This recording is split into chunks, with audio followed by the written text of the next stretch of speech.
Buenas tardes. Vamos a iniciar ahora la segunda parte de todas las ponencias del Congreso en esta sesión vespertina. Todavía falta gente porque la sesión de la mañana se ha alargado más de lo que tocaba, como suele pasar. La comida también se está alargando, pero si no empezamos, y además los ponentes tienen prisa, así que vamos a empezar ya. Bien, yo en primer lugar quería agradecer a todos los que han contribuido al Congreso, a todos los que han presentado una ponencia y sobre todo a los ponentes que están aquí, ¿vale? Porque sé que es difícil, además, en la situación que estamos actualmente, las dificultades con las vías de comunicación, además un viernes a las 4, ya 4:30 de la tarde, que todavía cuesta más, entonces la verdad es que es de agradecer. Bien, en esta segunda parte nos vamos a centrar en el bloque de innovación educativa y educación. Y realmente yo estoy gratamente sorprendido, ¿vale? Porque para mí es muy importante todo lo que es la innovación educativa, la educación, y ver que es el bloque que más ponentes tiene. Nosotros somos ahora 11, de hecho nos tenemos que partir, ¿vale? Después hay otra mesa con otros 6 ponentes y la verdad es que pues, es algo que a mí me resulta muy satisfactorio. Yo creo que todos somos conscientes de que cada vez nos enfrentamos a retos prácticamente continuamente. Va cambiando, las circunstancias van cambiando en la educación en todos los ámbitos y en todos los niveles. Yo creo que desde la educación primaria hasta la educación superior nos vamos enfrentando a nuevos retos, van apareciendo nuevas herramientas, ahora estamos con toda la inteligencia artificial. Y yo creo que nuestra labor también como docentes es ir adaptándonos y también ir mejorando, ¿vale? Porque tenemos que transmitirlo a nuestros alumnos. Entonces yo estoy seguro, estoy convencido de que las ponencias que se van a presentar hoy en parte nos van a ayudar a esa mejora continua que tenemos que tener, ¿vale? Y como vamos justos de tiempo, ya sin más, voy a pasar a presentar a la primera ponencia. Lo que sí que os rogaría es que intentáramos ajustarnos al tiempo, ¿vale? Unos 7 minutos, yo creo que estáis todos de acuerdo porque todos tenéis un poco de prisa. Y yo sintiéndolo mucho, pero os voy a avisar cuando estemos en los 7 minutos para que vayáis acabando, ¿de acuerdo? Bien, en primer lugar, la profesora Carolina Blanes, ¿vale? Va a empezar con la presentación de su ponencia, las acreditaciones profesionales en la Comunidad Valenciana, una nueva forma de fomentar la innovación docente en educación. Cuando quieras, si quieres este. Sí, vale, perfecto. Bueno, en primer lugar, daros las gracias, darle las gracias a Jordi, a Antonio, que ahora vendrá, y a Amparo, y a Fernando, por darme la oportunidad de estar aquí, y a Elena, presentando esta ponencia. Voy a ser breve y concisa. Os voy a presentar la ponencia de las acreditaciones profesionales. No sé si conocéis esta nueva modalidad de innovación educativa que realmente ahora os presentaré en un tiempo récord. Vale, en primer lugar, ¿qué son las acreditaciones profesionales? No sé si habéis oído hablar alguna vez de las acreditaciones. Son un procedimiento regulado a nivel estatal, concretamente por el artículo 147 de la Constitución, está delegado a las comunidades autónomas, pero realmente las acreditaciones consisten en reconocer la experiencia profesional y reconocer a la persona que no ha podido tener una formación reglada una unidad de competencia que equivale a un módulo de un ciclo formativo. Es decir, ¿en qué consiste este procedimiento? Tiene 2 herramientas básicas. La primera herramienta son las cualificaciones profesionales y la segunda herramienta son las unidades de competencia. ¿Qué son las cualificaciones profesionales? Son el conjunto de competencias profesionales válidas para el ejercicio de una actividad profesional. Para que os sea sencillo entenderlo, un candidato que ha trabajado de carpintero toda su vida, terminó la educación general básica o la educación secundaria obligatoria y se incorpora al mercado laboral. Ahora se plantea que esta persona, este candidato o candidata, se queda sin trabajo, prestación por desempleo, y necesita un reconocimiento de formación. Puede acudir a las acreditaciones profesionales para que se le reconozca a nivel formal esa experiencia a través de las cualificaciones profesionales que él ha venido desempeñando a lo largo de su vida laboral. Las cualificaciones profesionales diríamos que es el abanico amplio y las unidades de competencia sería como la parte más pequeñita de la cualificación profesional y es la tarea o acción oficial de las cualificaciones que en conjunto conforman la cualificación profesional. Etapas del procedimiento. Bueno, el procedimiento está abierto, las etapas concretamente son 4 etapas. La primera es el preasesoramiento, donde el candidato se da de alta de una manera totalmente anónima a través de una página web del procedimiento en cual, y entonces ese candidato llega a un centro formativo que a su vez es centro acreditador de unidades de competencia. En la primera fase se realiza el preasesoramiento en el cual se le hace una pequeña entrevista para ver cuál es su experiencia profesional y si realmente le podemos ayudar en su tarea o no. La segunda etapa es el asesoramiento. Si realmente este candidato cumple con los requisitos que marca la normativa, se le procederá a abrirle un expediente y le realizaremos el asesoramiento con sus 5 anexos correspondientes. Posteriormente pasará a la fase de evaluación, que el comité evaluador decidirá si es válido o no válido el candidato, y por último la última fase, que es la ratificación.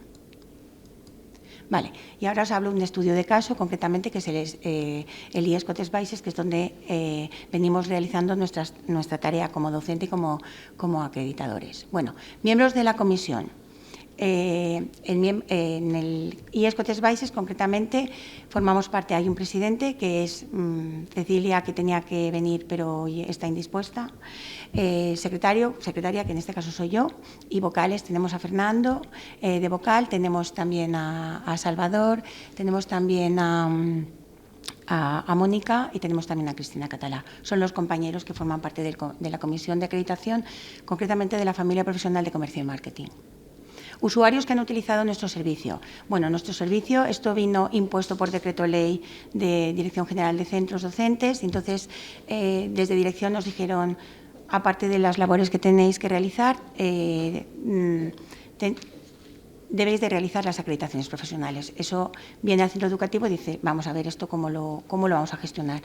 Empezamos en el año 2021, estamos todavía en plena crisis COVID y a fecha de julio del 2024, en total hemos tenido 101 usuarios que han utilizado nuestro servicio. De este servicio concretamente, como podéis ver en la tabla, tenemos asesoramiento, evaluación, renuncias y cambio de sede.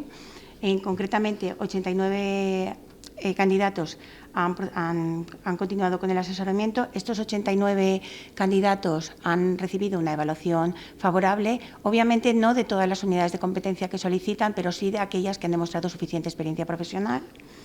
Renuncias, en total han habido 10, y cambio de sede a otro centro educativo, porque la familia profesional, concretamente, que acreditamos nosotros, es la familia profesional de comercio y marketing, y si presentan experiencia profesional, pues por ejemplo, en tareas de administración y servicios, hemos de enviarlas a otro cambio de sede, que concretamente los enviaríamos al IES La Folla de IBI.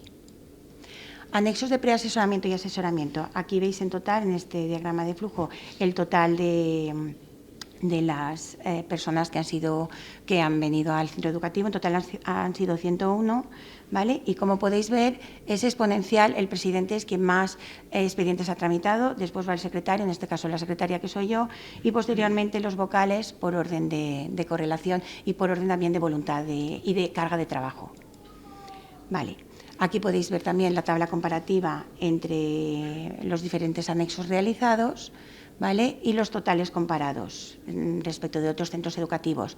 Bueno, simplemente indicarles, ¿vale? Y ya he sido breve, simplemente indicarles, tengo anexos preparados ahí por si tuvieran dudas, que es una buena oportunidad de reconocer una formación reglada a la gente que se ha incorporado a trabajar y no tiene ningún tipo de titulación, y los centros educativos voluntariamente que quieren adscribirse a este programa se pueden adscribir, de manera que estamos haciendo una labor a la sociedad y de esta manera también forma parte de una innovación docente. Y por último, terminar que única y exclusivamente podemos acreditar los niveles formativos 1, 2 y 3. El cuarto y el quinto se adquieren única y exclusivamente por titulación universitaria. El nivel 4 equivaldría a un grado, el nivel 5 equivalía a un doctorado, el nivel 1 a una formación profesional básica, el 2 a una formación profesional de grado medio y el 3 a una formación profesional de grado superior. Y con esto, dudas, ruegos y preguntas. Gracias.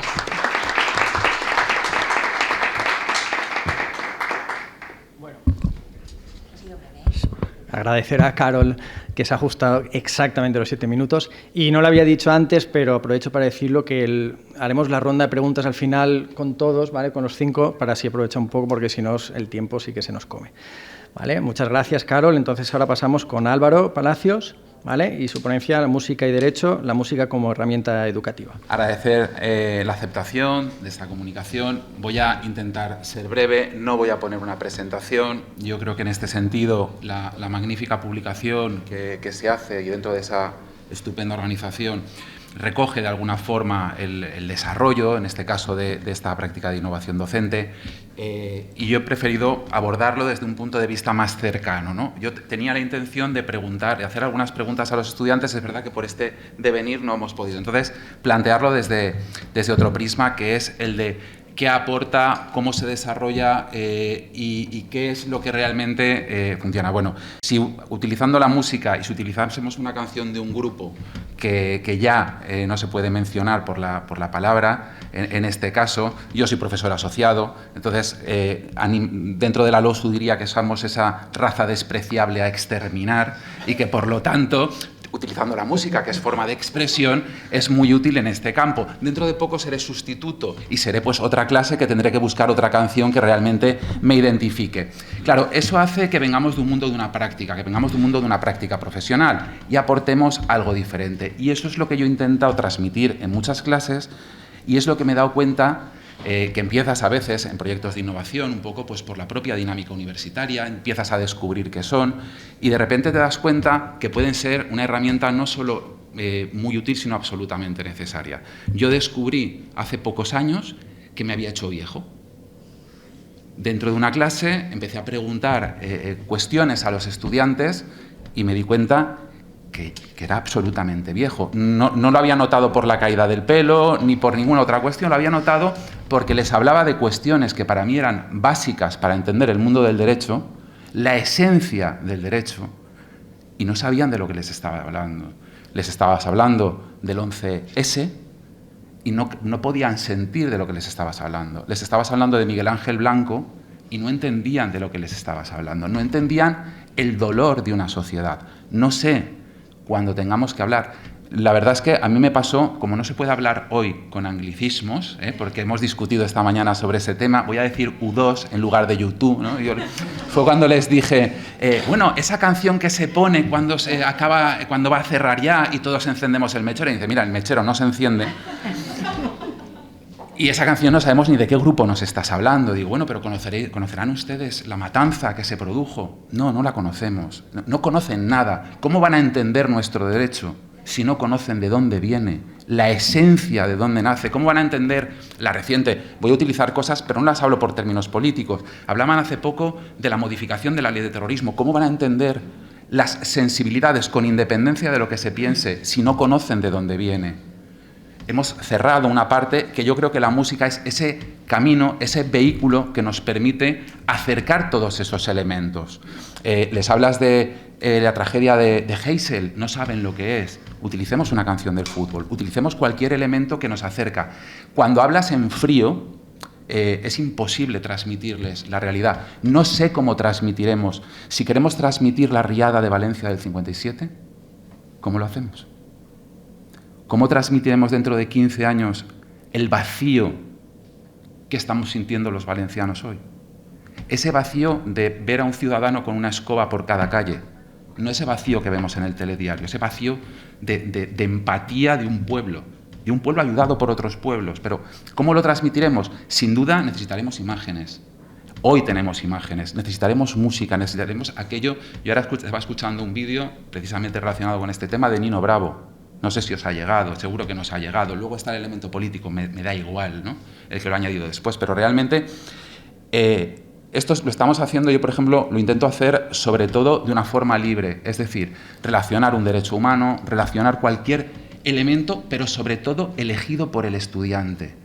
Es un fracaso a nivel general decir quiero que estudies esto y míralo con esto. Es busca qué quieres estudiar, busca qué quieres desarrollar y me va a valer más que el 149 norma primera regla octava, ese elemento que ha estudiado, que ha trabajado con amor, que ha trabajado con cariño y que le ha llevado a algo más que todo lo demás. Entonces, en ese sentido, bueno, he querido, lo he dicho, no meterme en el cómo, sino en la forma, ¿no? en lo que nos llega a aportar en este sentido la música. Parece que cuando hablamos de música hablamos de violín, que también, pero yo creo que está esa parte que es conectar imágenes. Hablábamos, por ejemplo, ponía el ejemplo también del tema de Paolo Borsellino o de Falcone, ¿no? Aquel elemento que cambió a una sociedad en Italia, cambió radicalmente, sacó una sociedad a la calle, como lo sacaron con Miguel Ángel Blanco, ¿de acuerdo? Esa ruptura, ese elemento, esa esencia, yo creo que solo a través de la música, solo a través de las imágenes, solo a través de los vídeos, solo a través de esos elementos que hoy ya tenemos y antes no, es como podemos llegar a transmitirlo. Y en ese sentido hacer una oda por ese introducir elementos más visuales o más auditivos para llegar a transmitir la esencia del derecho para que realmente puedan entender qué es y de dónde viene y sobre todo que sepan tener la sensibilidad social para que cuando tenga que construir ese derecho lo puedan aplicar. Simplemente hasta ahí, no quiero hacerlo más largo, ¿eh? Buenas tardes.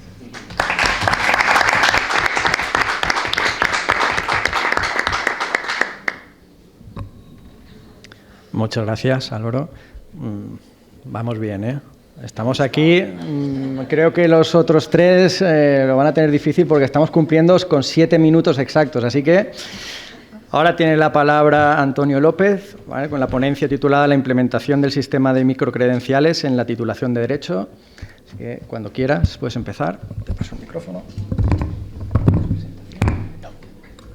Muy bien, pues muchas gracias. Bueno, en primer lugar agradecer a Alfonso Ortega, que además de ser compañero, pues es un amigo desde hace muchísimo tiempo, así que le agradezco de verdad, de corazón, que nos haya invitado a este congreso tan interesante. Estoy escuchando cosas desde esta mañana que me han parecido, pues insisto, muy, muy interesantes, y acabo de escuchar ahora mismo a un profesor que está asociando la música y el derecho, así que, bueno, pues para mí no solo es algo sorprendente, sino algo necesario, así que te felicito especialmente por lo que nos acabas de contar, ¿no? Y leeré además con mucho gusto esa publicación. Bueno, agradecer a Alfonso, como decía, agradecer a la Universidad Politécnica de Valencia, agradecer también a Antonio y a Jordi, por favor, también por tu presentación. Bueno, yo voy a ser breve, todos decimos que vamos a ser breves y de momento los dos que me han precedido en la mesa han sido muy breves, así que voy a intentarlo, voy a poner el cronómetro directamente y ya está. Bueno, estoy temblando antes de empezar la presentación porque esta mañana me he dado cuenta de que no puedo utilizar ningún anglicismo y traigo 10. Entonces, bueno, voy a intentar traducirlos, voy a castellanizarlos. Vale, ya no está, perfecto. Bueno, voy a resumir muy brevemente mi comunicación. Bueno, nosotros en la Universidad CEU Carolina Herrera iniciamos en el año 2015 un proyecto de microcredenciales. Un primer paso era un protoproyecto, es decir, un primigenio proyecto de microcredenciales, y lo que hacíamos es certificar una serie de competencias al alumno que se las dábamos en un formato PDF cuando terminaba el grado en Derecho. Bueno, esto fue avanzando. En el año 2019 este certificado dio paso a una tecnología de Open Badges, que son insignias, ¿vale? A las insignias, y desde entonces la velocidad del desarrollo de este sistema de microcredenciales pues ha sido una velocidad de crucero, es decir, ha avanzado enormemente, hasta el punto de que hay un reconocimiento mundial de microcredenciales desde el año 2022, y nosotros ya desde entonces facilitamos una certificación digital a nuestros alumnos de competencias con un alto estándar, por supuesto, de seguridad y que se pueden almacenar en carpetas digitales.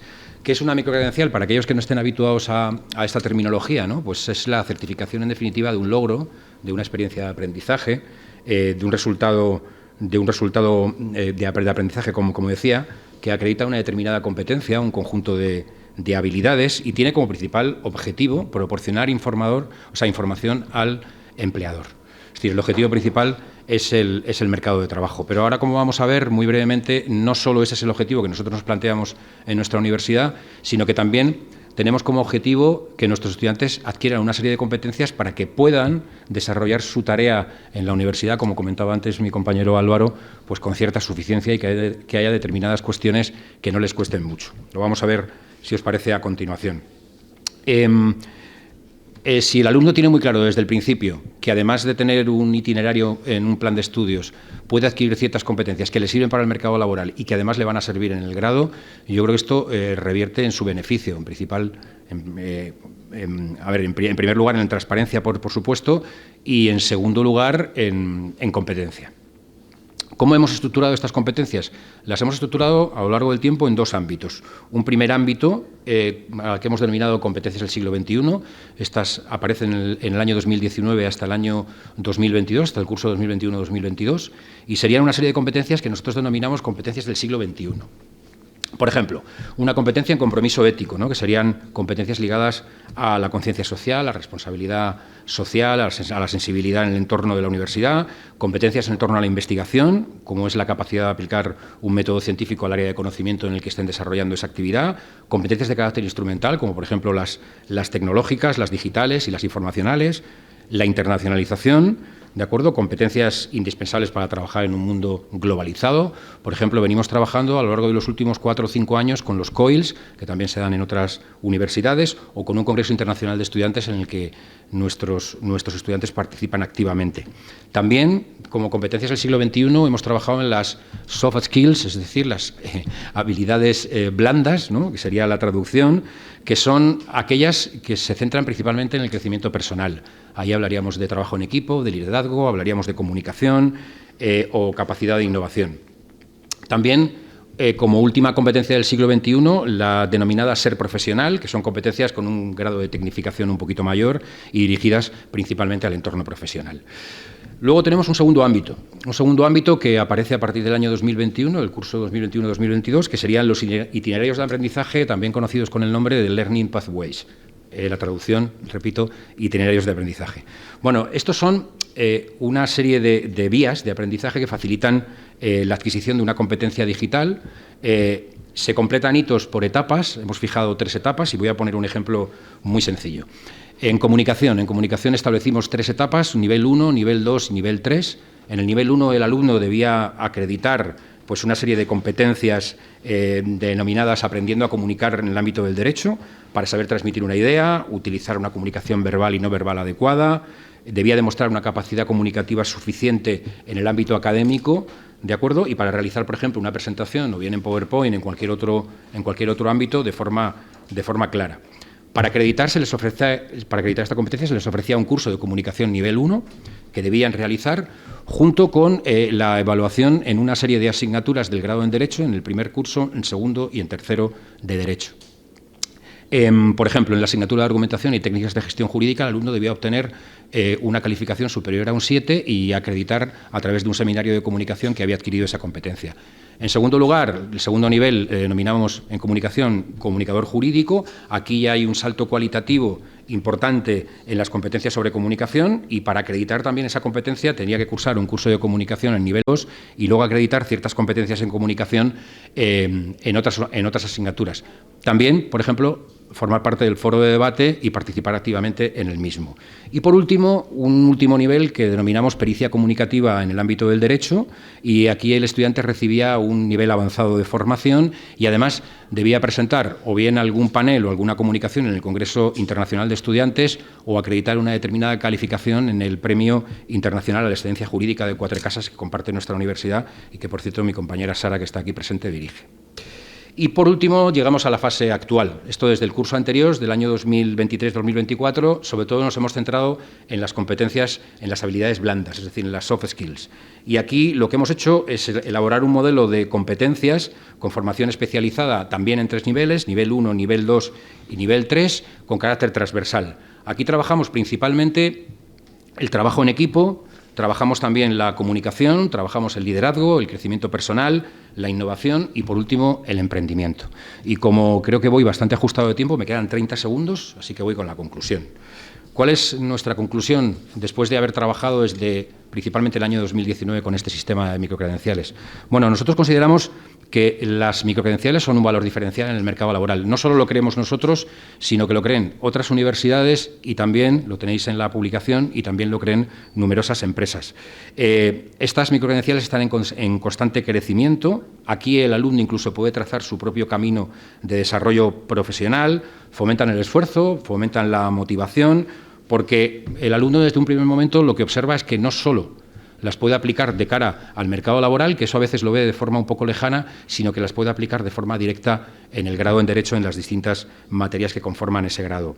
En conclusión, nosotros pensamos que hay que hacer de la necesidad virtud y que las microcredenciales pueden ayudar a una formación no solo para el alumno en el grado en Derecho, sino para toda su vida profesional. Así que muchas gracias y espero haberme ajustado al tiempo.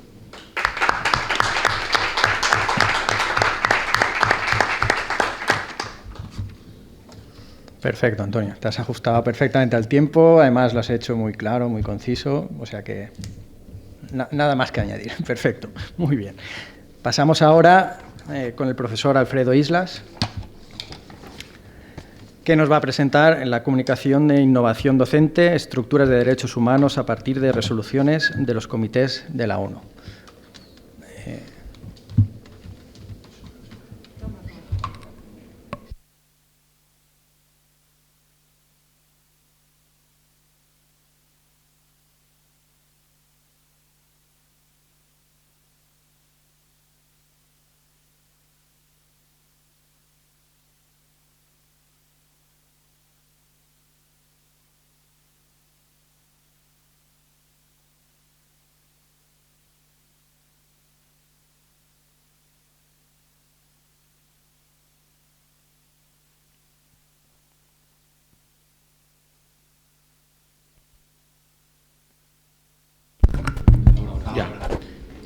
Pues primero los agradecimientos. Quiero agradecer al doctor Alfonso Ortega Jiménez por invitarnos a la presentación a este congreso, evidentemente a la Universidad Miguel Hernández Elche, a la Universidad de Valencia, a todo el equipo que organiza este evento, que participa, Ángeles, Enrique, y bueno, hay muchos más, pero que no apunté los nombres.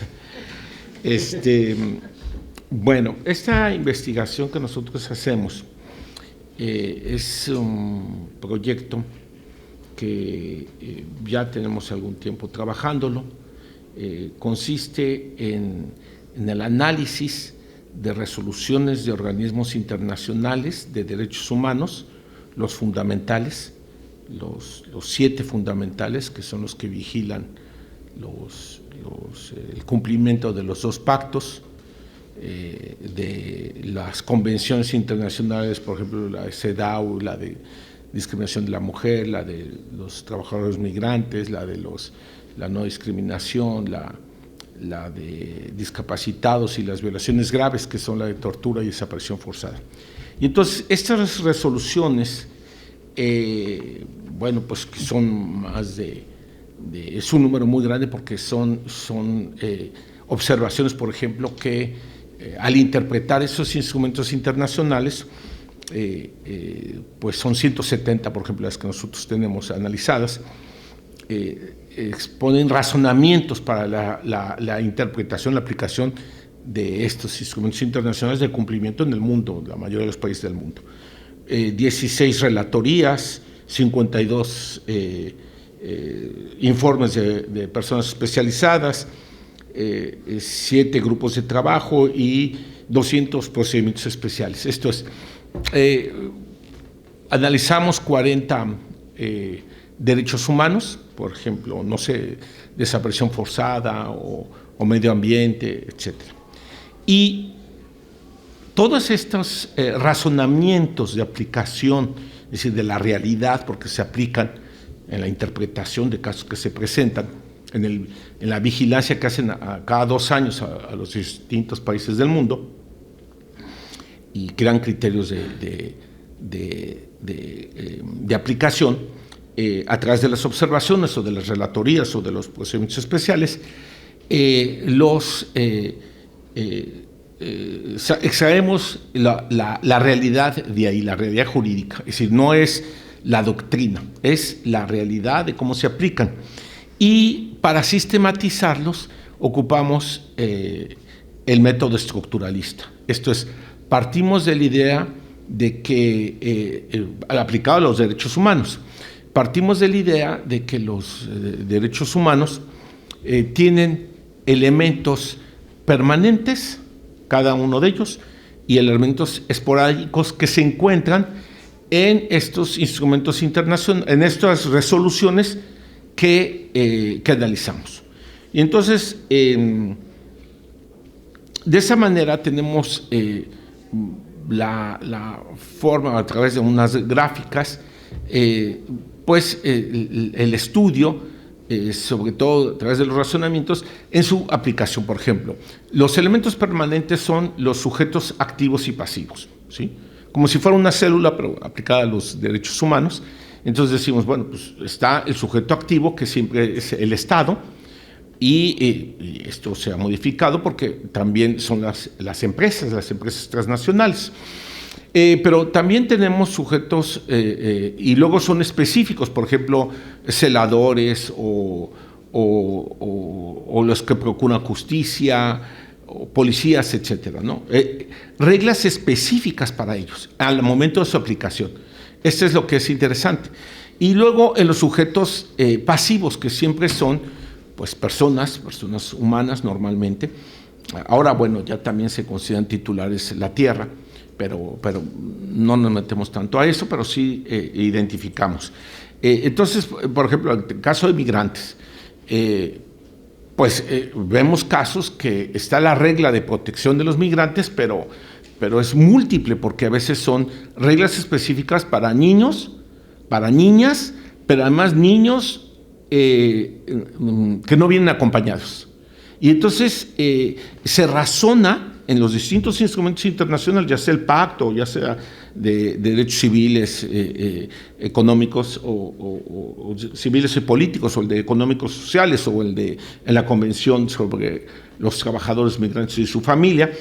Y entonces hay reglas específicas que justifican su aplicación. Pero aquí lo interesante es recuperar el razonamiento e identificarlo. Bueno, lo que quiero yo mostrar, unas gráficas que igual si lo pasamos hasta el último se pueden mostrar, no sé si... Bueno, este es un libro que hicimos ya, que nos lo publicó Tirán, solamente el mismo método pero aplicado a tratados, ¿sí? Y lo pueden ver en la base de Tirán, ¿sí? A instrumentos internacionales, no solamente tratados, sino instrumentos internacionales. Y aquí tenemos casos de, para hacerlo más rápido, a ver si se puede ver.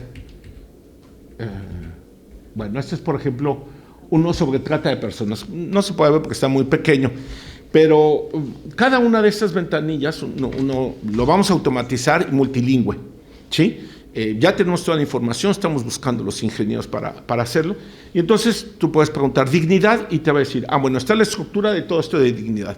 Sí, pero también está en dignidad, en tortura, en desaparición forzada, o en qué lo quieres. Y ya que lo tengas, lo quieres en español, en inglés o en francés, porque así están los documentos fuentes. Aquí están los razonamientos. Esto va a servir no solamente para la enseñanza del derecho pragmático, es decir, de lo que es la realidad, ya nos quitamos un poco del debate doctrinario, sino cómo es en la realidad, cómo se aplica, y sobre todo el razonamiento, para que pueda el estudiante, el juzgador, conocer los razonamientos que existen. Y lo pensamos, ya no quiero ponerlo en una editorial porque pues es de acceso restringido, sino estamos buscando meterlo en internet. Bueno, eso es, y les agradezco mucho su paciencia y muchas gracias.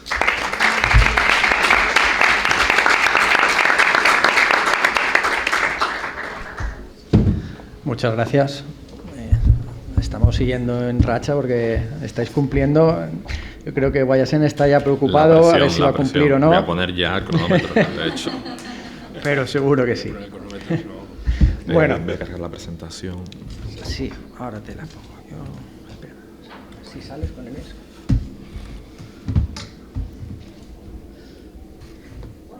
¿Cuál es? Es la segunda, Marrero y González.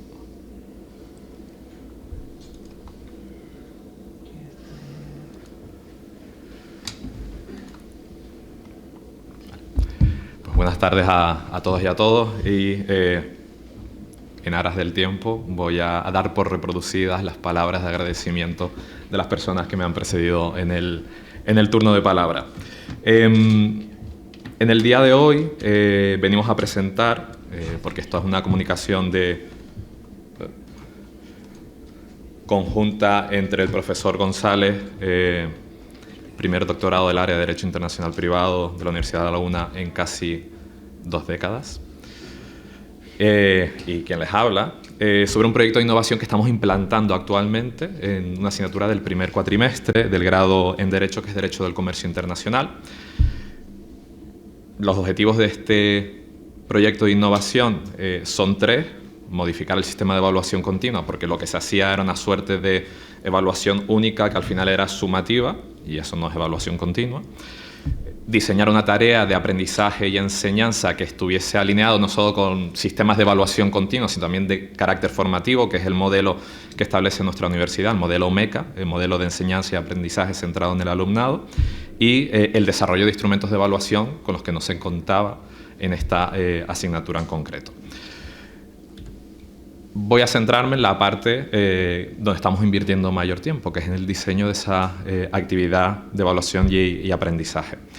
Se trata de una asignatura optativa. Esto significa que aquí se separa el grano de la paja. Quienes no cogen comercio se van directamente a derecho urbanístico y, por tanto, aquí hay una clara distinción entre derecho público y derecho privado. Y el grupo, por tanto, también es menor, por lo que me permite trabajar mejor con grupos menores, no con el grupo grande de 100, 110 alumnos, que es lo que normalmente tenemos en las asignaturas troncales u obligatorias. En este grupo menor, a su vez se dividen en 2 grupos de prácticas y a su vez hemos hecho una división en 4 grupos por cada grupo de prácticas, de entre 4 o 5 miembros, que reciben semanalmente una consulta. Aquí tienen un ejemplo de lo que les sale ahí en el aula virtual. Han recibido un correo electrónico con una consulta. Abren la consulta, tienen un cliente que lo van a mantener durante los últimos 7, 8 semanas de clase, con alguna pequeña variación, porque hay cuestiones que dentro del ámbito del comercio que tenemos que hacer como un cambio de rol. Por ejemplo, si queremos que analicen cuestiones relativas a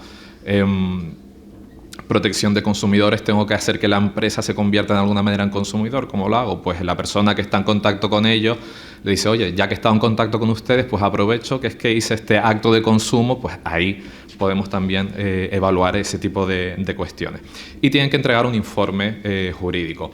Todo esto con rúbricas, listas de controles que se han presentado durante las primeras semanas de clase y se han pactado con el propio alumnado y teniendo en cuenta que el propio alumnado se evalúa a sí mismo.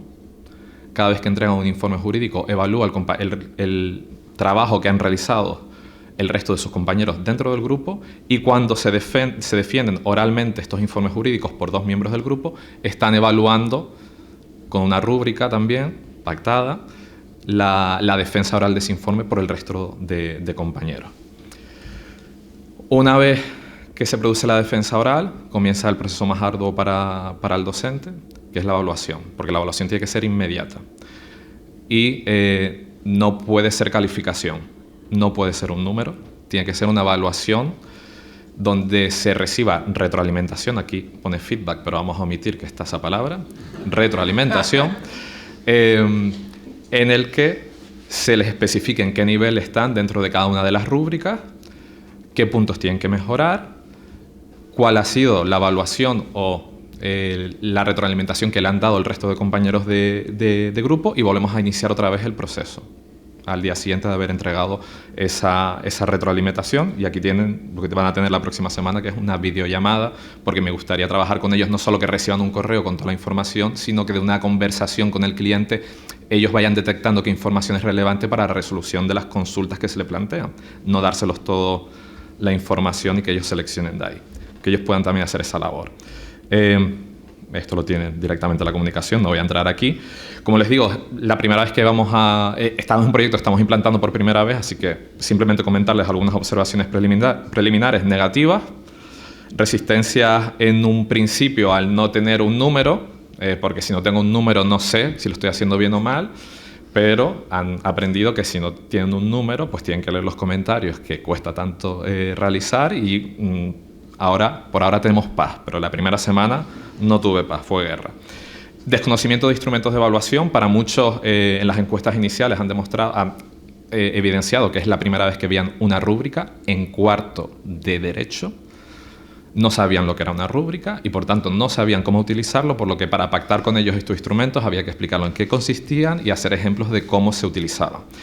Y resistencias iniciales para trabajar en equipo. No están acostumbrados a trabajar en equipo y piensan que una vez que terminen el grado pues van a trabajar ellos solos, cuando la realidad es que no. Y aquí estamos trabajando muchas de esas soft skills o habilidades blandas, para el día de mañana cuando estén integrados en equipos de trabajo o cuando hagan cualquier trabajo jurídico que van a tener que siempre existe ese componente social. Parte negativa para el docente, la cantidad de tiempo que se invierte. Es mucho más fácil calificar que evaluar formativamente. Por el lado positivo, hemos observado una mejora gradual del asesoramiento que realizan a los clientes. El hecho de que tengan una manera de hacerlo, por así decirlo, a través de un informe jurídico, siguen una estructura, van estructurando el pensamiento jurídico y las conclusiones a las que llegan, en la mayoría de los casos, suelen ser correctas. Asesoran cuestiones que van más allá de lo puramente que se espera desde el punto de vista del derecho internacional privado. Es decir, no se quedan cuestiones puramente jurídicas de derecho internacional privado, sino que van al derecho material de países, de terceros países, se aventuran a hacer traducciones.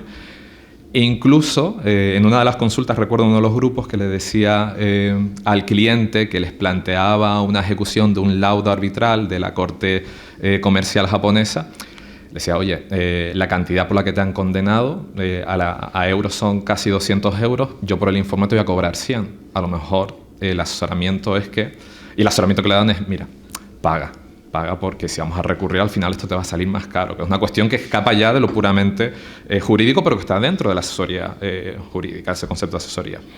Y también se observan el desarrollo de determinadas habilidades a la hora de resolver conflictos internos dentro de esos equipos, porque esos equipos los formaron ellos en principio con determinadas guías por parte del docente y los tienen que mantener, y cualquier conflicto que surja dentro de ese equipo lo tienen que resolver, porque el equipo en principio no hay posibilidad de cambio.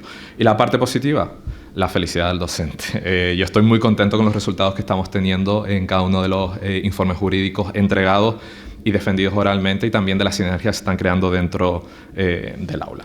Y con esto creo que me ha tenido tiempo. ¿Sí? Vale. Les doy las gracias.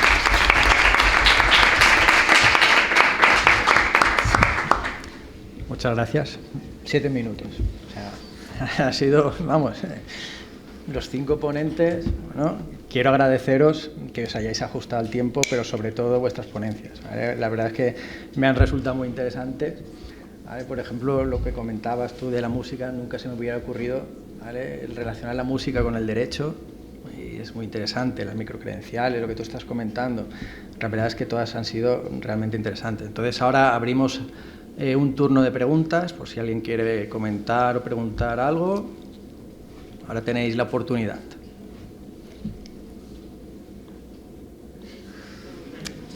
Es lo que tiene estas horas. A mí me pasa lo mismo con los alumnos. Cuando vienen a la clase de las 3, están todavía que se están despejando. Pero tenemos una pregunta ahí. Buenas tardes. Muchísimas gracias. Quería preguntarte y comentarte. Nosotros llevamos 3 años una asignatura de procesos creativos y diseño y análisis de forma, en el que nos veíamos en una problemática compleja a la hora de calificar cada práctica entregada. Entonces decidimos evaluarla con un cuño de registro en el que solamente son figuras geométricas que van camino a una estrella. Tuve solamente un mes de resistencia, ahora la gente se le colecciona las estrellas y eso tiene su aquel. Aún así, los alumnos de segundo y tercero reaccionan mejor. Los de primero todavía están en esa fase del quiero saber qué nota para calcular si tengo un 7,25 y si me hace falta solo 0,75 para el 8. Y eso es algo que tenemos, en algunas asignaturas se puede controlar mejor, en otras es más inviable, sobre todo en aquellas de proyectos y de respuesta única, individualizada, porque implica los procesos creativos. Pero me parece muy bien, muy interesante. Gracias por la observación. Yo también me he encontrado una resistencia por parte del profesorado. Porque es que lo que comentaba, es mucho más fácil calificar que evaluar, dando esa retroalimentación detallada.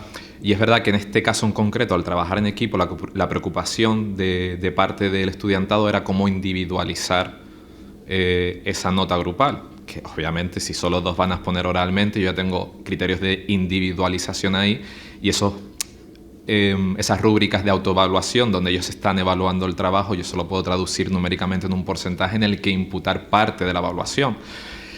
Y en cierta medida, al final, yo no puedo, al final, en un acta, poner una evaluación, tengo que poner una calificación, que es un problema también que desde el punto pedagógico estoy intentando con los compañeros de pedagogía resolver. Yo estoy evaluando de manera formativa, pero es que yo en el acta no puedo poner una evaluación formativa, tengo que poner una calificación. Y entiendo la preocupación del alumnado, o entiendo esa primera resistencia que me encontré, pero bueno, ya les digo, por ahora las fieras están calmadas después de varias semanas con el proyecto. A lo mejor de aquí a final vuelvo a tener otra revolución, pero espero que no. Sí.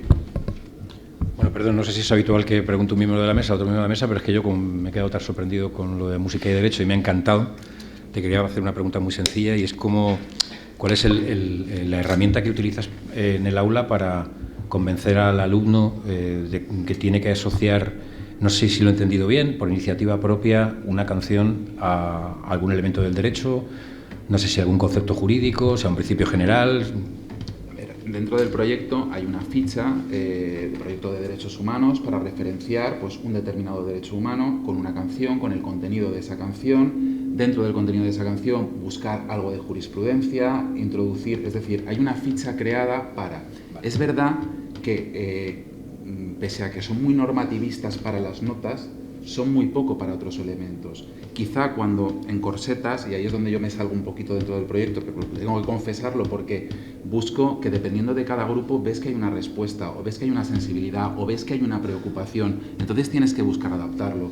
Tú ahora les preguntas determinados casos y no los conocen, solo conocen los casos que aparecen en Netflix. Como solo conocen los casos que aparecen en Netflix, si quieres ir a otro elemento, tienes que buscar otros elementos para poder aproximárselos. Tienes que poner 3 pantallazos. Es verdad que yo he dicho libre. También es verdad que dentro de esa libertad yo intento conducirla. Intento conducirla a aquellos elementos que veo que existe una carencia.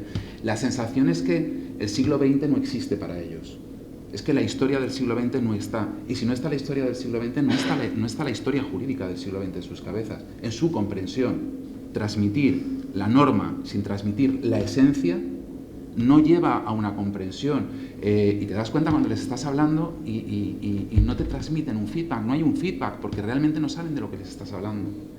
Entonces, para intentar jugar, yo juego con esa ficha, pero es verdad que esa ficha muchas veces lo que hago es intentar abrirla. Si veo que ese elemento concreto que queremos estudiar no lo visibilizan, le digo, introdúcemelo con una película. Hablábamos, por ejemplo, del Sunday Bloody Sunday, ¿no?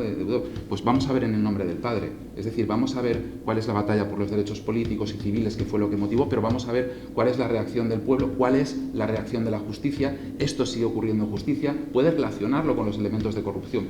Puedes relacionarlo con absolutamente todo para visibilizar. Y, desde luego, notas que llega esa esencia a ellos. Luego, insisto, muchas veces estos elementos tienen determinadas connotaciones, tienen que ser ellos las que elijan las suyas, pero tienen que conocerlas todas, ni sesgadas, ni partidas, y por eso yo sí que siempre digo que tiene que ser ellos los que terminen delimitando el tema y vayan hacia donde quieran. Seguramente mañana tendrán ese elemento de referencia para irse más allá. Hablaba, por ejemplo, de lo de Heysel. Tú les dices Heysel y no saben lo que es. Bueno, murieron 39 personas aplastadas unas encima de otras. Tuvo el dudoso honor de ser la primera tragedia futbolística televisada en directo y cambió el mundo.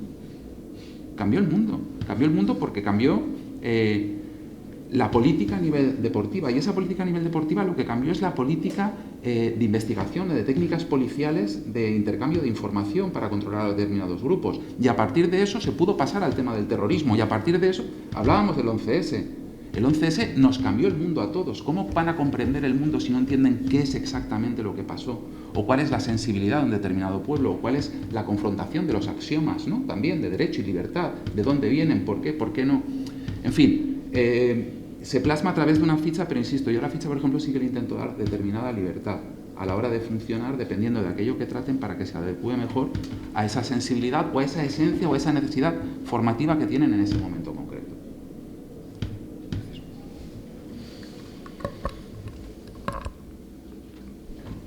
Bueno, muchas gracias. Creo que vamos a dar por concluida esta primera fase de preguntas porque quedan todavía 6.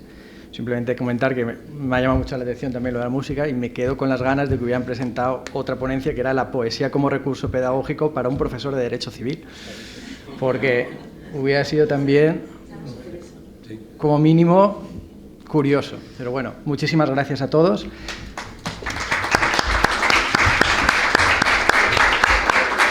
Y los otros 6 ponentes, si podéis subir, son los 6 siguientes ponentes.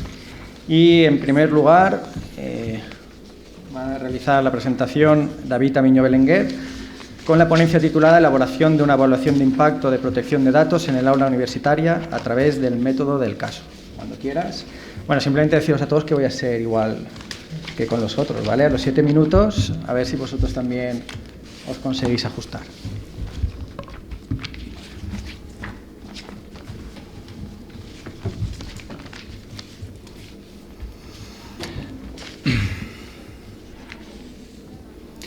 Hola, buenas tardes a todos. Lo primero, agradecimiento a los organizadores del Congreso.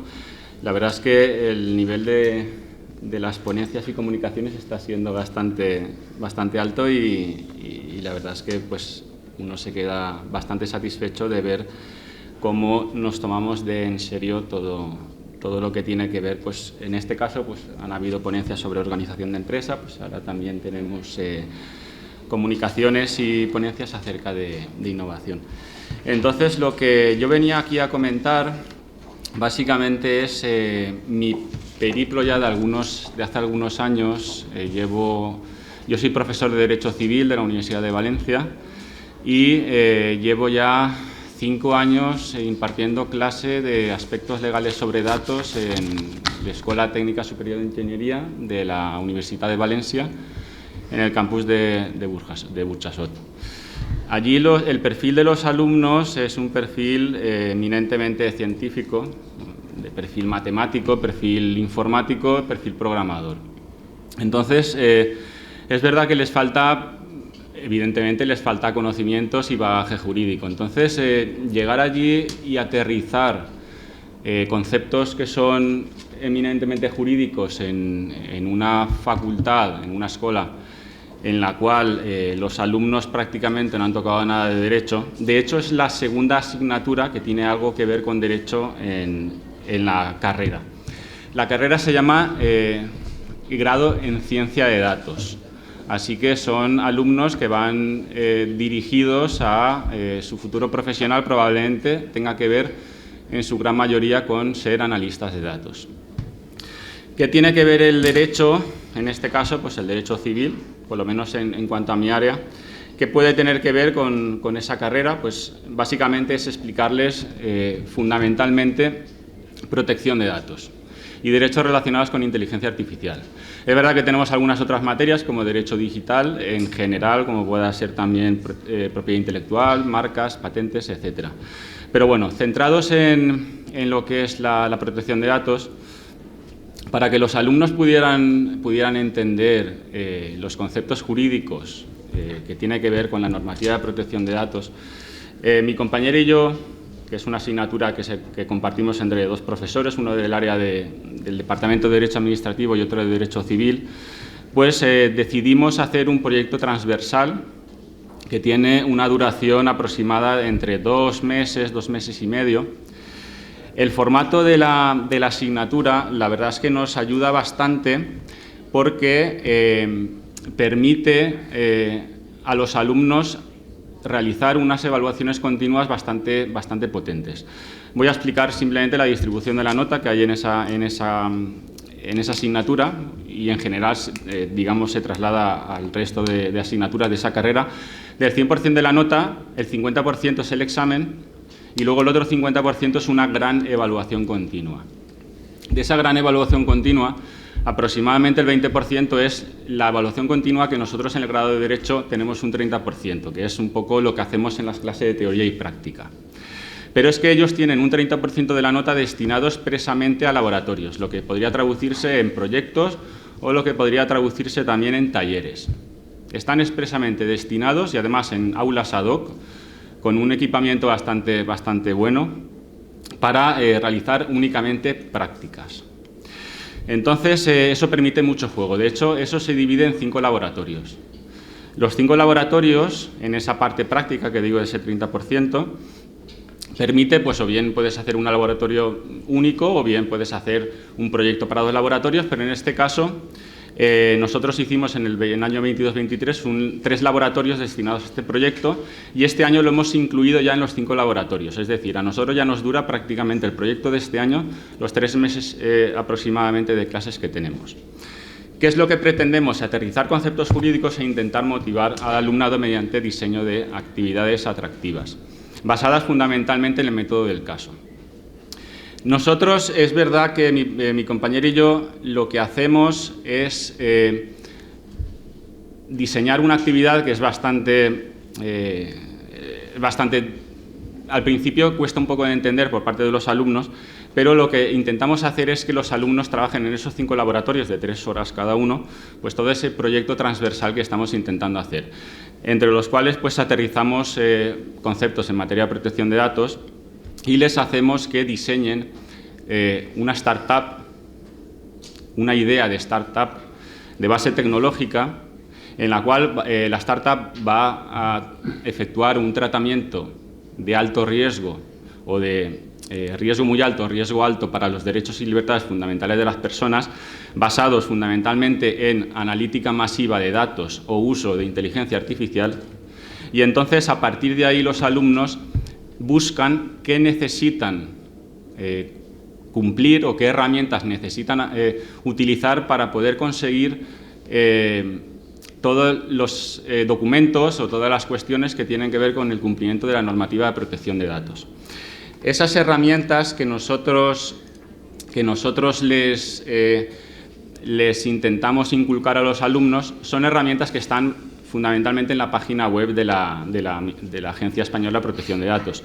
Utilizan 2 herramientas, una es Facilita Emprende y otra es Gestiona RGPD, que mediante las cuales consiguen, por una parte, documentación, por ejemplo, con política de privacidad de la startup, política de cookies, contratos con encargados del tratamiento, notificaciones sobre brechas de seguridad, alertas sobre posibles riesgos de ciberseguridad, carteles de videovigilancia, es decir, consiguen toda la documentación en materia de protección de datos sobre esa empresa.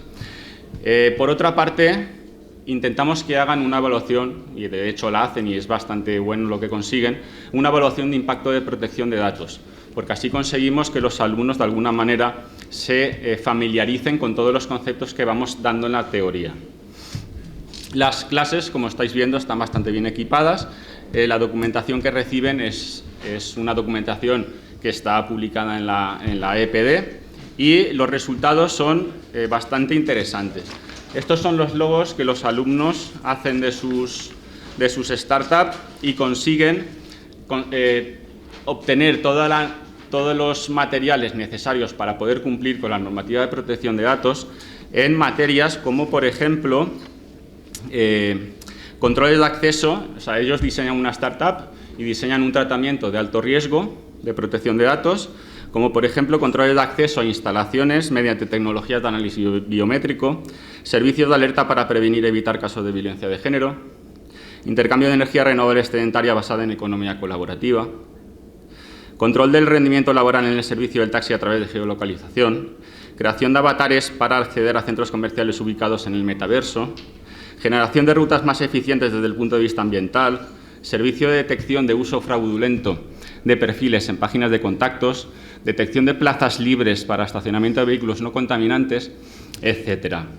Entonces, los alumnos, desde el minuto 1, diseñan una empresa, comprenden todos los conceptos teóricos que tenemos en materia de protección de datos y consiguen, y al final los vienen a reconocer al profesorado, que podrían estar en disposición de al menos intentar emprender una actividad y controlar la normativa de protección de datos que hay detrás de ella. Y con esto ya acabo y así no me excedo demasiado.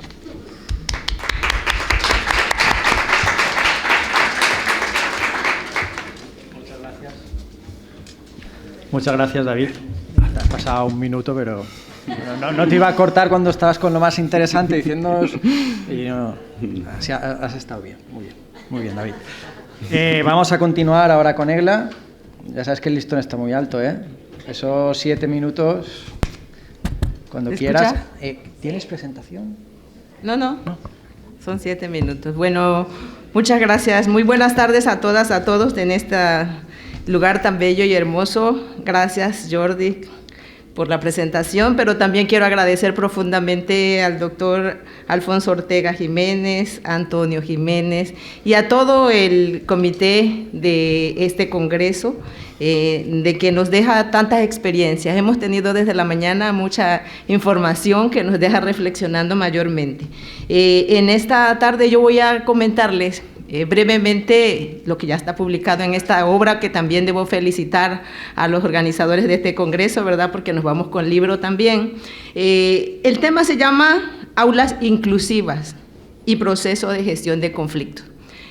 Estas son reflexiones que yo vengo escribiendo acerca de la educación y los conflictos que surgen en las escuelas, en las aulas. Aquí ustedes van a encontrar escritas reflexiones acerca de los conflictos que surgen en la educación básica. Pensé prudente traer a comentar este tema de los conflictos en educación básica y las formas que debemos de ayudar a los niños a resolverlo, porque se vincula con el objetivo 4 de la Agenda 2030, ¿verdad? La educación inclusiva. Para que nosotros podamos estar hablando de una educación inclusiva y de calidad, entonces debemos de trabajar desde las aulas con los niños. Y la educación, como nosotros sabemos, es para toda la vida, pero la educación tiene sus fases. Y yo aquí se los platico que la educación tiene la base fundamental primero en la familia y en la sociedad, y que la educación además es un derecho fundamental. Nosotros tenemos en el artículo 24 de la Declaración Universal, pero por ejemplo en México, en nuestra Constitución, está en el artículo 4 constitucional, es un derecho fundamental y humano. Se basa principalmente en la dignidad de la persona, se enfoca en derechos humanos, pero además tiene como objetivo fundamental que el estudiante no tenga una educación fragmentada, sino una educación continua y para toda la vida, como lo ha declarado la UNESCO. Y eso es lo que hoy nosotros debemos estar pensando, cómo trabajar con las aulas inclusivas. Cuando yo hablo de aula inclusiva es que aquí les describo, tiene un apartado de educación en las aulas, pero abordo la interseccionalidad y la inequidad educativa en las aulas, porque hay interseccionalidad a partir de que en las aulas tenemos que llegan estudiantes de diversas culturas, niveles económicos, familias o disfuncionales, o también a los migrantes, que estos son excluidos, a los niños con discapacidad, a los niños que tienen alguna situación que nosotros debemos estarlo tratando como educación especial, pero no separarlos, sino que deben de estar con los demás, porque entonces cuando vamos a cerrar esa brecha de exclusión, nunca se va a cerrar si el aula se sigue dividiendo. Entonces, por eso también aquí abordo el papel del docente. El docente debe tener la capacidad de poder trabajar con todos los estudiantes y no excluir a ninguno. Sin embargo, pues tenemos a los profesores mecanicistas, y el profesor mecanicista es el que aprendió y el que recibió y el que no, que ahí se quede. Y eso es lo que va excluyendo a los niños en las escuelas. Por eso también el siguiente apartado, que es el de los conflictos en contextos escolares. En contexto escolar tenemos multiplicidad de conflictos. Los conflictos tienen diversas aristas y nosotros debemos de estarlos identificando desde el aula para que a partir de ello podamos detonar metodologías. Y por eso la pregunta que me planteé fue: ¿cuáles metodologías de tipo restaurativo se deben desarrollar para lograr un clima pacífico en las aulas y mantener la inclusión escolar? Aquí ustedes van a encontrar que yo hago comentarios de metodologías. Aquí estoy incluyendo ya la justicia restaurativa. La pedagogía ha llegado a su nivel y en las aulas siempre tenemos el reglamento escolar que es punitivo. Tengo otro artículo por ahí publicado de lo punitivo a lo restaurativo, porque los reglamentos escolares son para castigo y eso ya no ayuda a nada. Hoy tenemos que estar trabajando con la restauración y por eso aquí estoy hablando de métodos restaurativos en los que describo la mediación, el diálogo efectivo, la comunicación efectiva, los círculos restaurativos y las declaraciones afectivas.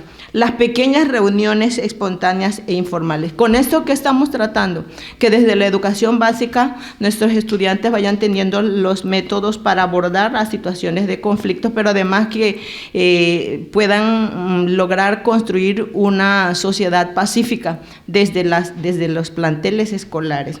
Esto nos va a traer como herramienta que en la educación, recordemos que la educación la tenemos integrada básica, medias, la superior y la profesional.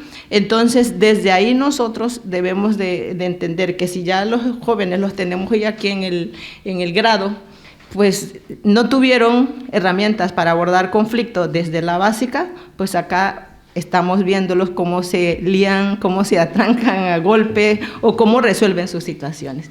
Por eso es que este comunicado que he hecho tiene como propósito reflexionar acerca de cómo mantener aulas inclusivas, cómo abordar los conflictos y mantener la comunidad escolar pacíficamente. Esta cultura de la paz y de la resolución pacífica de conflicto y de la autogestión que el ser humano debe tener para abordar las situaciones que enfrenta en la vida, yo creo que le ayuda a llevar una vida de mejor calidad. Muchas gracias.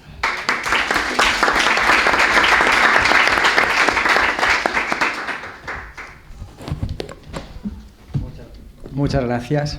Vale, y además agradeceros, igual que antes he dicho, a todos los ponentes, ¿vale? El haber venido, el haber presentado, vosotros todavía más, ¿vale? Por haber cruzado el charco y haber venido, porque hay gente que ha venido de León, de un poco lejos, pero lo vuestro todavía tiene más mérito. Muchas gracias.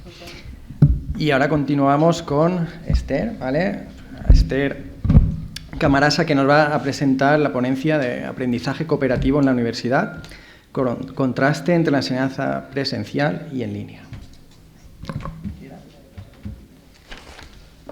Pues buenas tardes, muchas gracias. En primer lugar, agradecer a la organización permitirme compartir estas palabras con todos ustedes y quería dar la enhorabuena también a mis compañeros por la calidad de las ponencias y las aportaciones tan enriquecedoras que estamos recibiendo todos.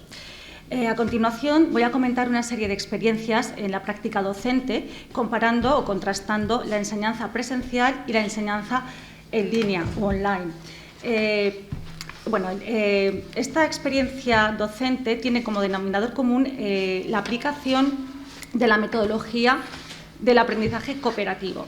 Y el motivo ha sido el comprobar si con esta metodología los estudiantes adquieren una serie de competencias que aquí se han nombrado antes, las soft skills o unas habilidades blandas, y si consiguen mejores resultados. En cuanto a la enseñanza presencial, voy a comentar una serie de actividades que se desarrollaron en el seno del derecho civil. La primera de ellas con la técnica de la gamificación y que la llevé a cabo en el doble grado de A de Derecho en la Universidad de Valencia con la asignatura de Derechos Reales. ¿En qué consistió esta actividad? Bien, era una actividad programada, evaluable, es una asignatura anual con muchísimos conceptos y, por lo tanto, se previó para el segundo cuatrimestre como una especie de repaso de toda la temática, que los alumnos se dividieran en grupos y que cada grupo preparara un juego relacionado con estos temas, como digo, del segundo cuatrimestre, y dentro de esos juegos tenían que, el reto además era que lo realizaran a través de aplicaciones informáticas. Estos juegos tenían que estar dirigidos al resto de la clase, que también tenía que participar para contestar, si eran preguntas, cuestionarios. Y, bueno, como digo, era una actividad reglada con una rúbrica y al final se realizó también una evaluación.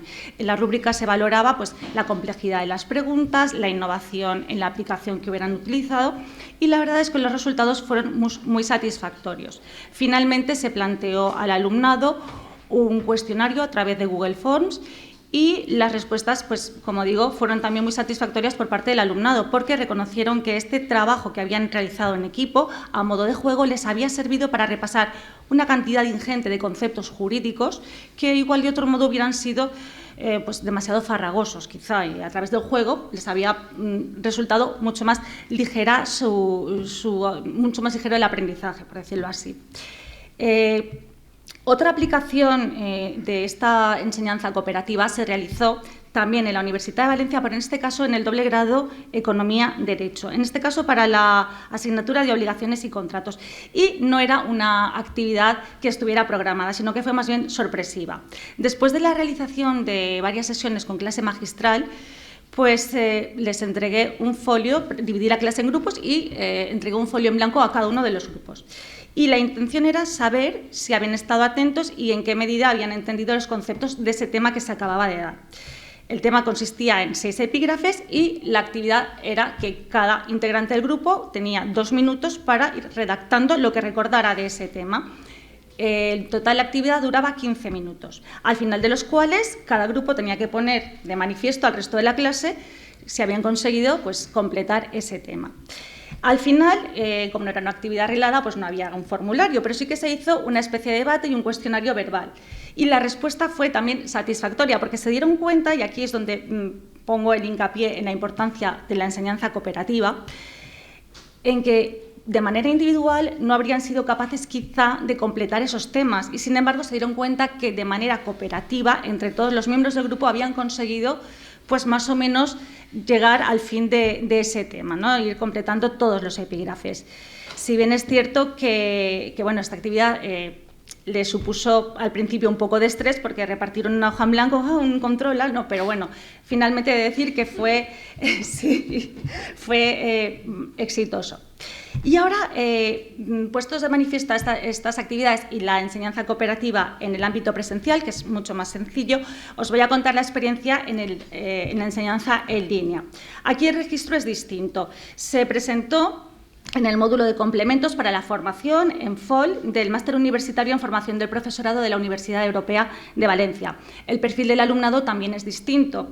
Se trata de personas adultas que realizan estas clases después de su horario laboral, de 6:30 a 9:30, con lo cual clases online a estas horas pues hay que atraer mucho más la atención del alumnado, que no se despiste y que pues, son de distintas titulaciones y su procedencia son distintas zonas geográficas, por lo tanto es un poco más complejo el que presten atención y el que les resulte atractiva, pues, por ejemplo, en este caso era Derecho del Trabajo. Bien, pues aquí la actividad también se planteó la gamificación. Y en este caso a través de las salas virtuales. En un principio se dijo que los alumnos se dividieran ellos los grupos, pero fue caótico, por lo tanto a través de la plataforma Teams, que es desde donde se realizaban las sesiones, se organizaron los grupos de manera automática. Y la actividad consistía, también estaba programada, estaban las instrucciones claras en la plataforma y consistía en que cada miembro del grupo tenía que presentar o preparar 2 preguntas tipo test sobre el temario que se había dado hasta ese momento, como digo, era Derecho Laboral. Pues bien, tenían 30 minutos cada grupo para preparar las preguntas con 4 posibles respuestas, una sería la correcta, y separados en las salas virtuales. La docente iba entrando en cada sala para comprobar que se estaba trabajando y que habían entendido la actividad. Transcurrido ese tiempo, todos volvían a la sala principal y comenzaba el juego, por decirlo así. La docente elegía un grupo que tenía que lanzar una pregunta a otro grupo que seleccionara. Cada grupo tienes 30 segundos para contestar, para dar agilidad. Mientras tanto, el resto tiene que estar atento para la posibilidad de rebote si no se acierta la respuesta y, evidentemente, gana el grupo que más aciertos tiene. Otra actividad que se presentó fue el método del caso y también por grupos tenían que resolver este método y luego exponerlo al resto de la clase. Bien, se hizo al final del curso una encuesta para ver qué actividades, hay más, pero lo he resumido en estas 2, qué actividades les habían gustado más y, bueno, de todas, la actividad de las preguntas cruzadas o del reto. Y he de decir que en el caso de la enseñanza presencial también las actividades cooperativas, pero que implican retos entre los distintos grupos, son un aliciente extra para el aprendizaje. Y ya como reflexiones finales me gustaría decir que ambas modalidades, tanto la presencial como la en línea, pues no tienen que presentarse como excluyentes. Eso sí, siempre pues teniendo en cuenta que a los docentes nos gusta más la presencial y al alumnado parece que le gusta más, estadísticamente hablando, la híbrida. Pero bueno, se pueden combinar y ahora en este caso estamos viendo, por ejemplo, en la Universidad de Valencia, que la enseñanza en línea pues es muy importante en situaciones como la que estamos atravesando. Si bien es cierto que hace falta más formación, tanto para docentes como para el alumnado, y que la aplicación de la metodología del aprendizaje cooperativo es necesaria y, a mi juicio, muy recomendable, tanto presencial como en línea, y porque, como se ha dicho aquí antes, ayuda a los estudiantes a prepararse no solo para reforzar o afianzar contenidos jurídicos en este caso, sino también para desarrollar y fomentar habilidades como liderazgo, trabajo en equipo, en el caso de las competencias digitales de los juegos con aplicaciones informáticas. Y bueno, hasta aquí mi pequeña aportación a este eje temático de la innovación docente. Muchas gracias.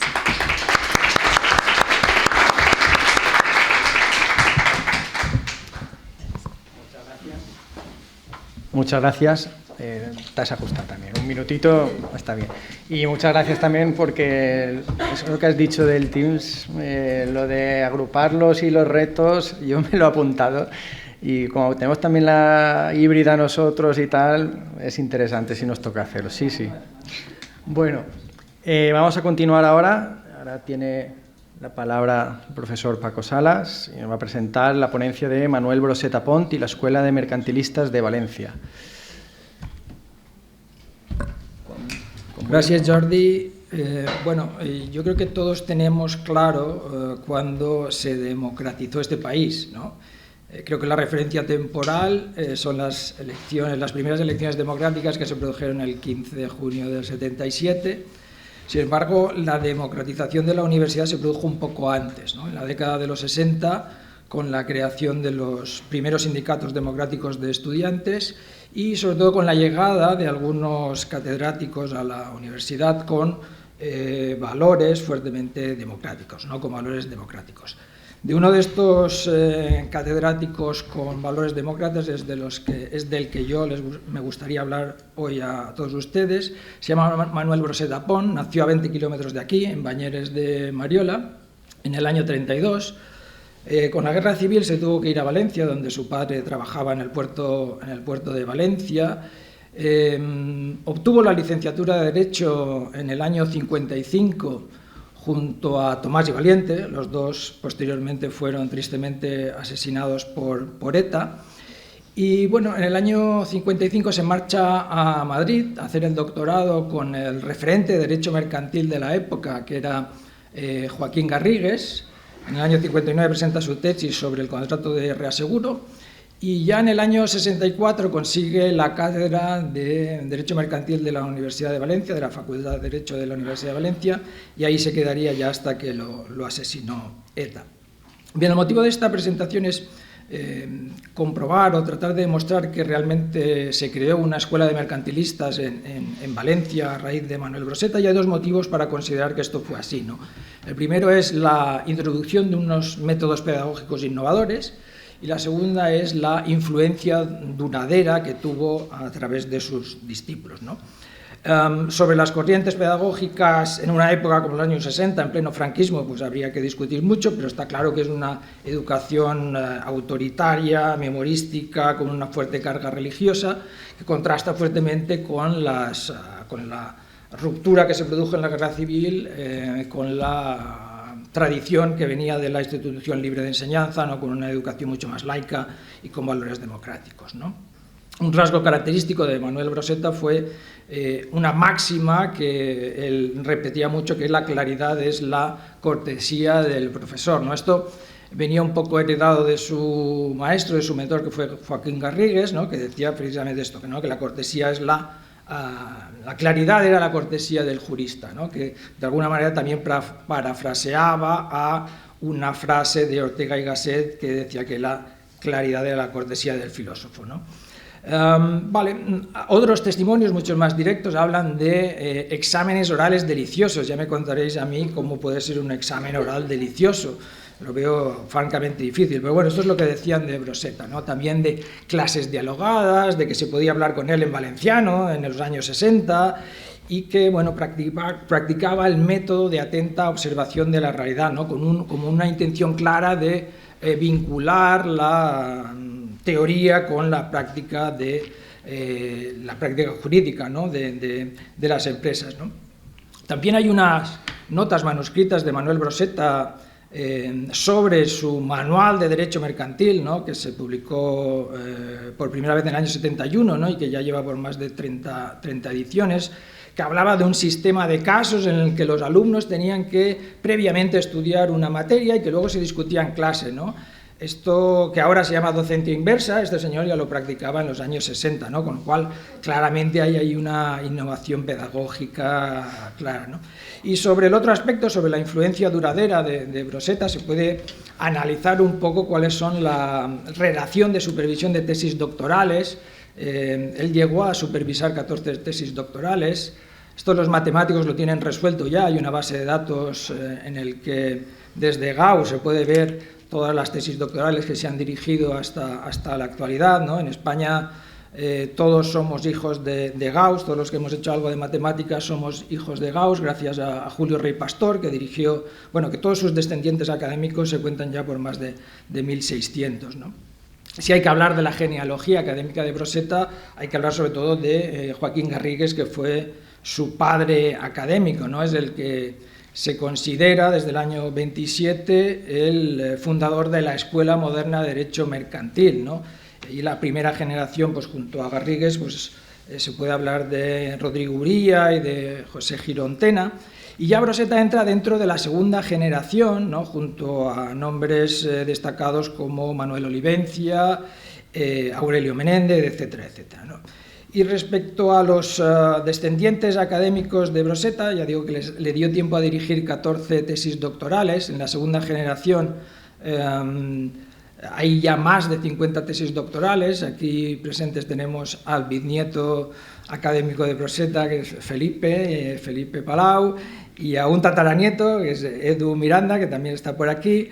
Bueno, pues quizá, aparte de estos que están presentes, me gustaría destacar 3 nombres, ¿no? El primero es Francisco Vicent Julià, que hizo una tesis sobre concentración de empresas, Vicente Cuñat Edo, que hizo una tesis sobre el accidente de abordaje en el Código de Comercio, y sobre todo alguien que seguramente conoceréis, que es Carmen Alborg, que fue ministra de Cultura en el último gobierno de Felipe González y que hizo una tesis sobre el derecho de voto en las sociedades anónimas.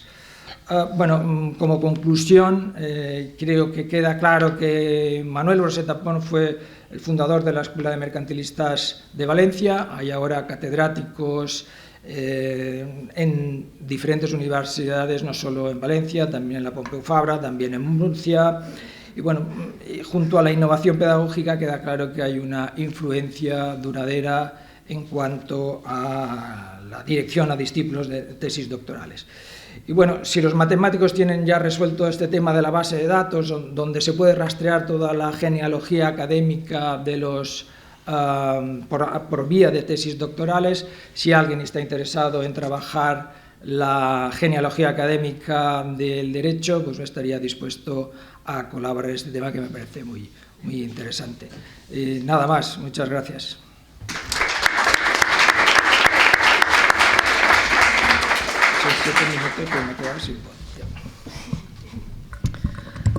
Muchas gracias, Paco. Muchas gracias también, te has ajustado bien al tiempo. Y... sí. No, ya está, Sara. ¿No?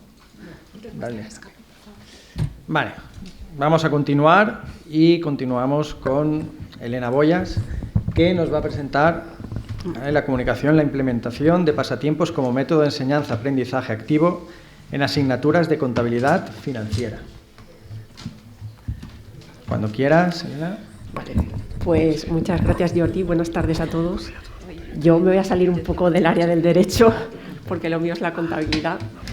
y os voy a presentar una experiencia sobre el uso de pasatiempos para, para tratar de que los alumnos afiancen un poco más los conceptos relacionados con la contabilidad. Vale, para empezar me gustaría introducir un poco el hecho de que la integración del sistema universitario español en el espacio europeo de educación superior hizo que se diera origen a una formación más encaminada a la participación activa de los estudiantes. Y esto ha hecho que desde hace unos años se hayan estado empleando nuevas metodologías para complementar la docencia tradicional. Una variable que es de marcada importancia en la influencia de los resultados del aprendizaje, como todos sabemos, es la motivación de los alumnos. Y, de hecho, la propia actual LOSU nos indica que la innovación en las formas de enseñar y aprender debe ser un principio fundamental en el desarrollo de las actividades docentes y formativas universitarias. De ahí que nosotros, empecé yo y ahora he involucrado a más compañeros, pues se me ocurrió el hecho de introducir, que ya lo han hecho otros académicos, la gamificación en el área de la contabilidad, porque según varios autores pues está demostrado que es una metodología bastante eficaz y además motivadora y ayuda a que los estudiantes aprendan de una forma pues, más autónoma. De hecho, Perrota establece que los principios del aprendizaje basado en juegos pues, son la motivación intrínseca, el aprendizaje mediante el disfrute, la autosuficiencia y la autonomía, el aprendizaje experimental y la autenticidad. Y además, la gamificación ayuda pues, al trabajo en equipo, a la comunicación, a la colaboración, el pensamiento crítico y la resolución de problemas. Por tanto, dentro del área de gamificación, pues yo me he centrado en lo que son los pasatiempos, es decir, crucigramas, sopas de letras, entre otros. Pues porque es una forma eficaz y rápida de asimilar ciertos conceptos. De hecho, supongo que la mayoría, pues cuando hemos estudiado sobre todo algún idioma, ¿no? Pues siempre nos han proporcionado una serie de pasatiempos. Pues completa la palabra tal, o a partir de esta definición encuentra el concepto correspondiente.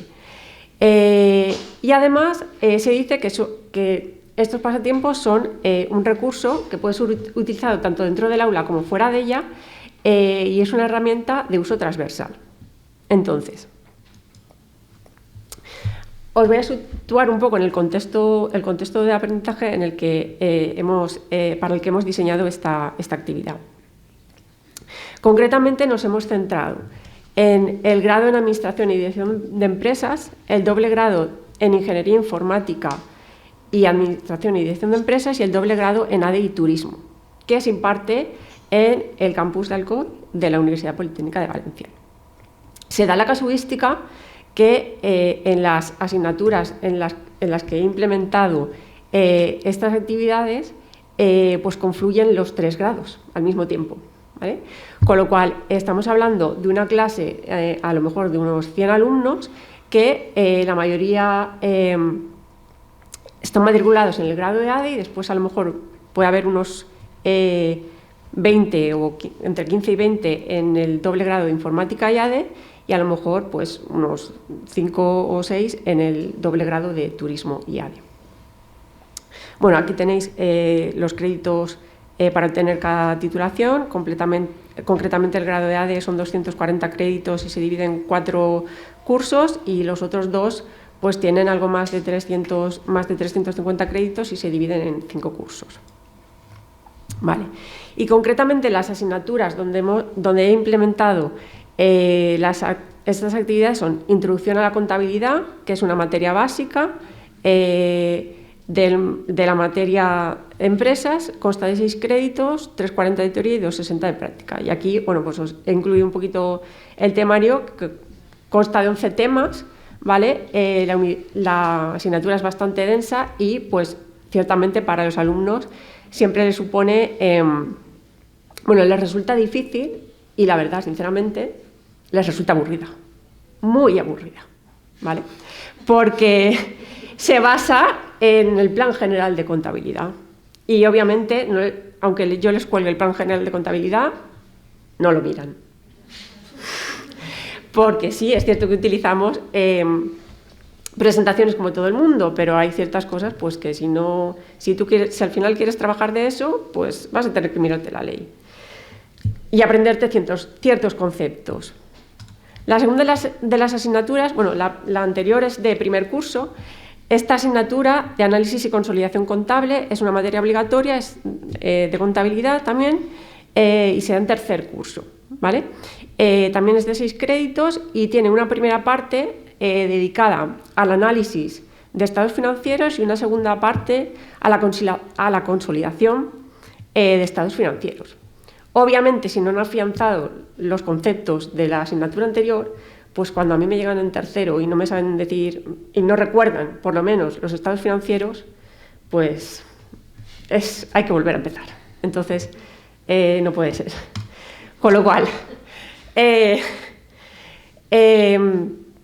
me ocurrió diseñar una serie de pasatiempos, como ya os he comentado, para afianzar los conceptos básicos de la contabilidad y ya que por lo menos no recurren a la ley esencial, que es el Plan General Contable, pues a ver si gracias a estos conceptos, pues por lo menos cuando lleguen a tercero ya la optativa de cuarto, quien se la coge, y además animarles a que se la cojan, ¿vale? Pues por lo menos que se acuerden de ellos. Entonces, aunque os parezca un poco raro, os voy a pedir un poco de colaboración. No seáis como los alumnos, que cuando pedimos voluntarios no levantan las manos. Y en esta sopa de letras, sobre todo la gente que sabe un poquito de contabilidad, a ver si me sabe encontrar algún concepto relacionado. No, contabilidad solo no. Macrocontabilidad. Reconocimiento. Armonización. Valoración. Muy bien, muchas gracias. Somos alumnos aplicados. Sí, muy bien. Bueno, hay. Innovación educativa. Os pongo la solución porque quiero enseñaros más cosas, ¿vale? Y me han dicho que de tiempo no tengo 7, tengo 5. Lo siento. Vale, y después, pues también tengo aquí una serie de conceptos que lo que hacen es que los alumnos relacionen los principios de contabilidad con su definición, ¿vale? Y bueno, os voy a poner aquí rápidamente para no pasarme el tiempo, ¿vale? Vale. Por otro lado, también he diseñado una sopa de letras y a partir de las definiciones que se presentan aquí, pues tienen que encontrar el concepto, ¿no? Pues el primero, por ejemplo, primer asiento con el que se da inicio al ciclo contable. ¿Alguien lo sabe? No. Ay, me pasé. ¿Cómo vuelvo atrás? Pues con el teclado. Dale a la flecha anterior. Perdón. Vale. Pues tenemos el asiento de apertura, por ejemplo, también conceptos como amortización, deterioro, etcétera, etcétera, ¿vale?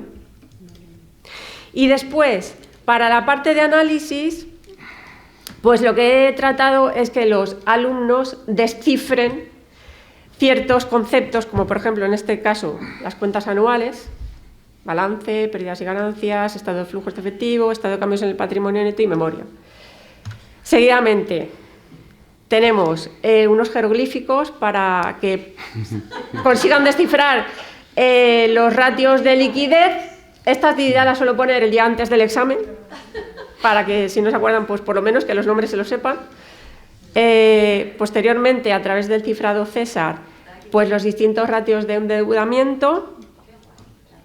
A continuación también, a través del código Braille, los distintos componentes para calcular la rentabilidad y también los distintos plazos, que aquí os digo, plazo de materias primas, de productos terminados, de productos en curso, ciclo de caja, ciclo de maduración, etcétera, a través del código Morse.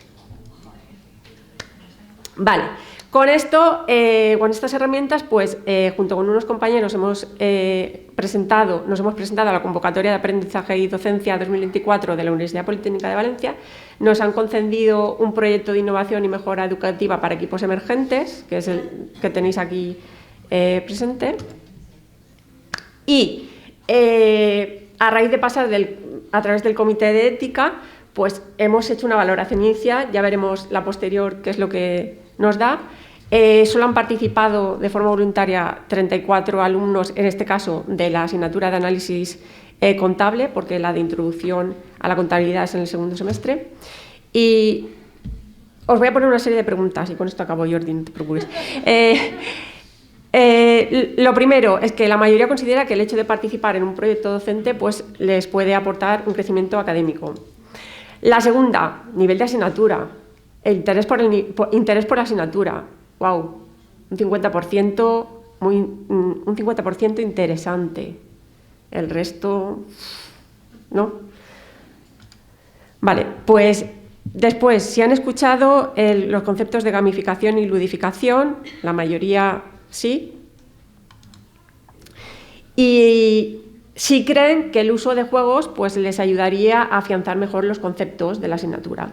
Y observamos que una alta mayoría, en principio, pues consideran que sí.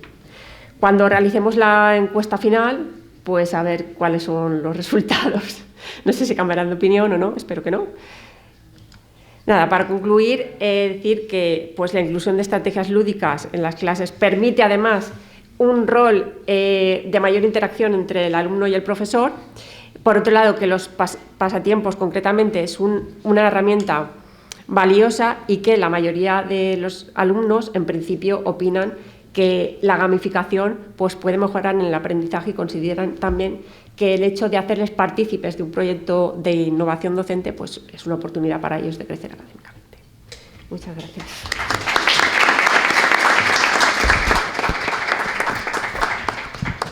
Muchas gracias, Elena. ¿Esto lo has puesto en marcha este año? Empecé el año pasado con algunas herramientas así sueltas. Este año las he mejorado y tenemos algo en mente un poquito más top. Lo digo porque yo cojo a los alumnos, a sus alumnos de terceros, cojo yo un cuarto en dirección financiera. Entonces, por comprobar si realmente afianza o no. A ver si lo saben, ¿verdad? Porque a mí me llegan y ya te digo yo que no están lo saben. igual que Ya lo sé, porque cuando llegan a la optativa de práctica contable no se acuerdan de lo Por eso, o sea que eso lo tendré en cuenta el año que viene. Vale. Bueno, y ahora ya, por último, ¿vale? Empezamos con Lucas, o Lucas Andrés, ¿cómo? ¿Lucas? Con Lucas Pérez Martín, que va a presentar la ponencia de Aprender a desaprender, una propuesta de innovación de vuelta a los orígenes. Cuando quieras, pues...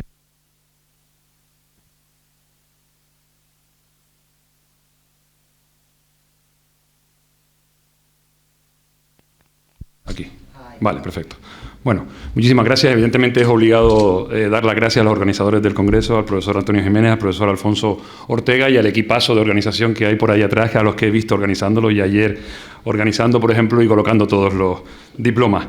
Y agradecer que hayan también aceptado esta comunicación tan extraña a veces cuando veremos el título. ¿Por qué aprender a desaprender? ¿Por qué volver a los orígenes? Que presento junto con la profesora Mariscal, que de forma inopinada ha decidido que soy yo el que la presenta y no ella, que es lo que debería pasar.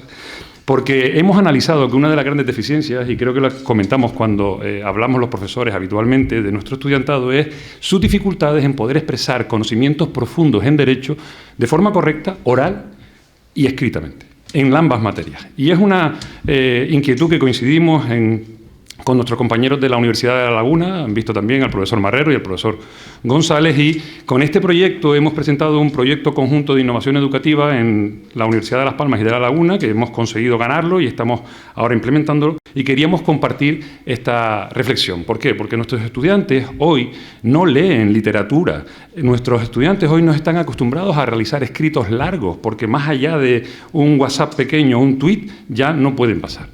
Porque España ha bajado 22 puntos en la comprensión lectora del informe PISA en los últimos años y tenemos que trabajar con ese tipo de estudiantado y no podemos cerrar los ojos al mismo.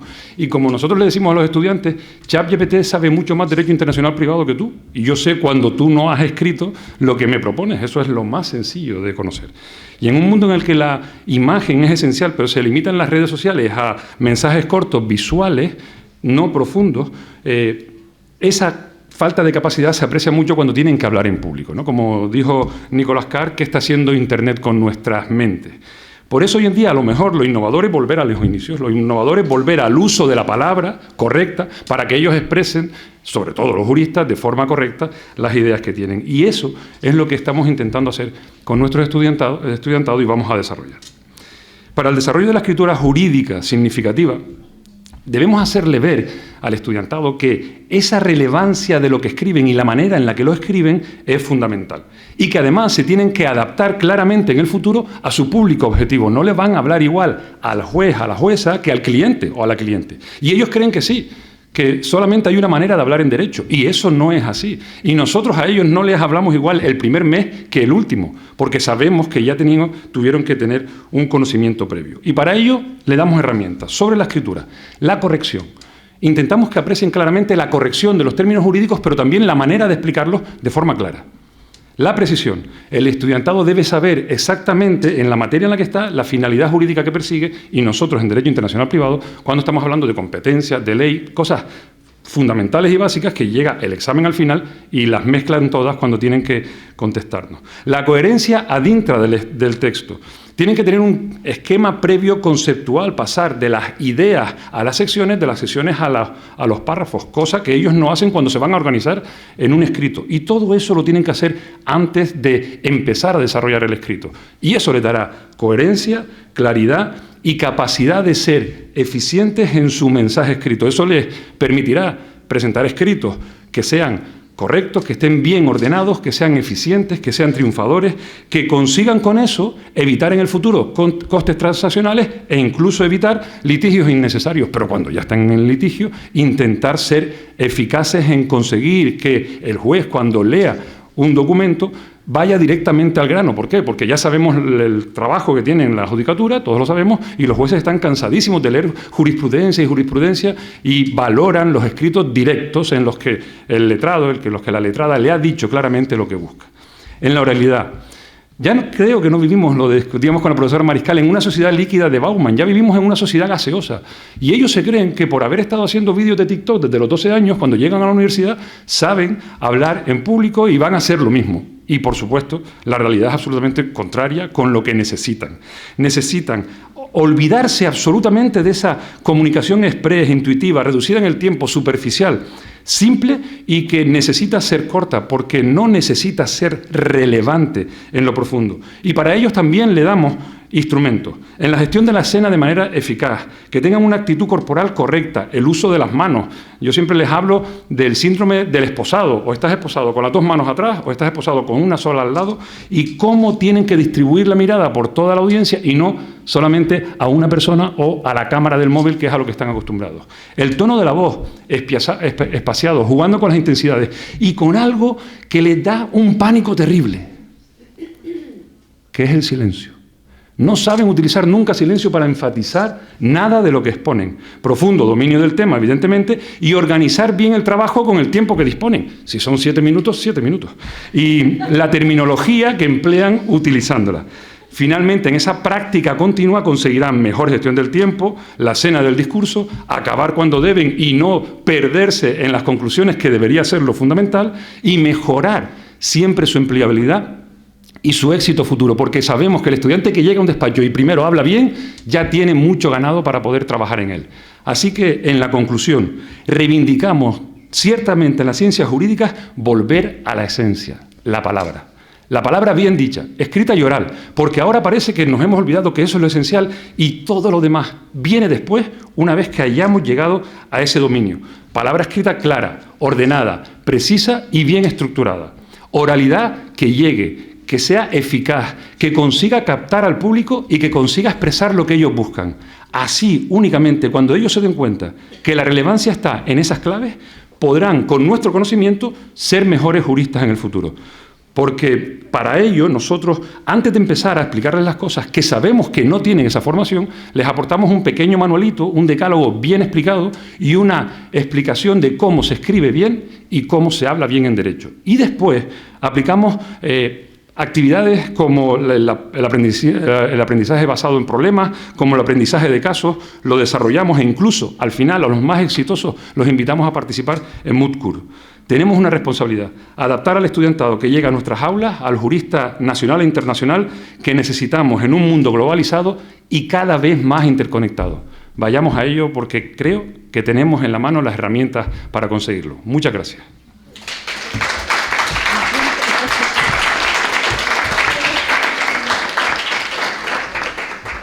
Dicen que no hay nada mejor que predicar con el ejemplo y puedo dar fe que se ha ajustado a 7 minutos 00, o sea que enhorabuena, es que me he dejado sin palabras. Muy bien, bueno, agradecer a todos los ponentes, no solo haber cumplido con el tiempo, ¿vale? Que eso yo creo que también es un poco lo de menos, sino la variedad de las ponencias, lo interesantes que han sido y yo creo que lo que nos han aportado a todos, por lo menos a mí. Me han aportado muchas cosas, me han dado muchas ideas, me han dado muchas cosas en las que pensar y yo creo que eso es lo importante. Cuando estamos hablando de innovación docente, el que te den cosas para pensar, el mejorar, yo creo que es algo básico. Entonces ahora lo que vamos a dar es paso, si tenéis alguna pregunta, si queréis consultar. Tenemos ya 2 por aquí. Antonio.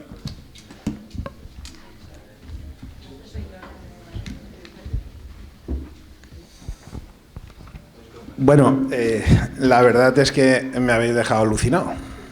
Sinceramente, creo que el nivel de vuestras comunicaciones, cuando las leí ya me interesaron y ahora después de vuestra exposición todavía me interesan más. Con lo cual, Alfonso, creo que, no sé por dónde está Alfonso, pero creo que tendremos que hacer algo para que esto sea más extenso, porque nos quedamos sin tiempo y verdaderamente vuestras aportaciones, por lo menos para mí, y creo que para muchos profesores podrían ser súper interesantes. Y comienzo. Yo creo que... Vale, que no te he visto, pero que quiero decir que yo creo que esto debemos de hacerlo más extensivo, con un poco más de tiempo y porque considero que es muy importante, incluso mucho más importante que mis materias en las que he estado como moderador. Y todo eso sin mentireta. Sin mentireta, exactamente. No, nosotros sí, nosotros sí. Bueno, pero mirar. No lo digo, no. Pero bueno, que luego tenemos no quiero tiempo cortaros, para pero hacerlo. si les he dejado solo 7 minutos a ellos, Antonio... No. Voy a ser... No, vale.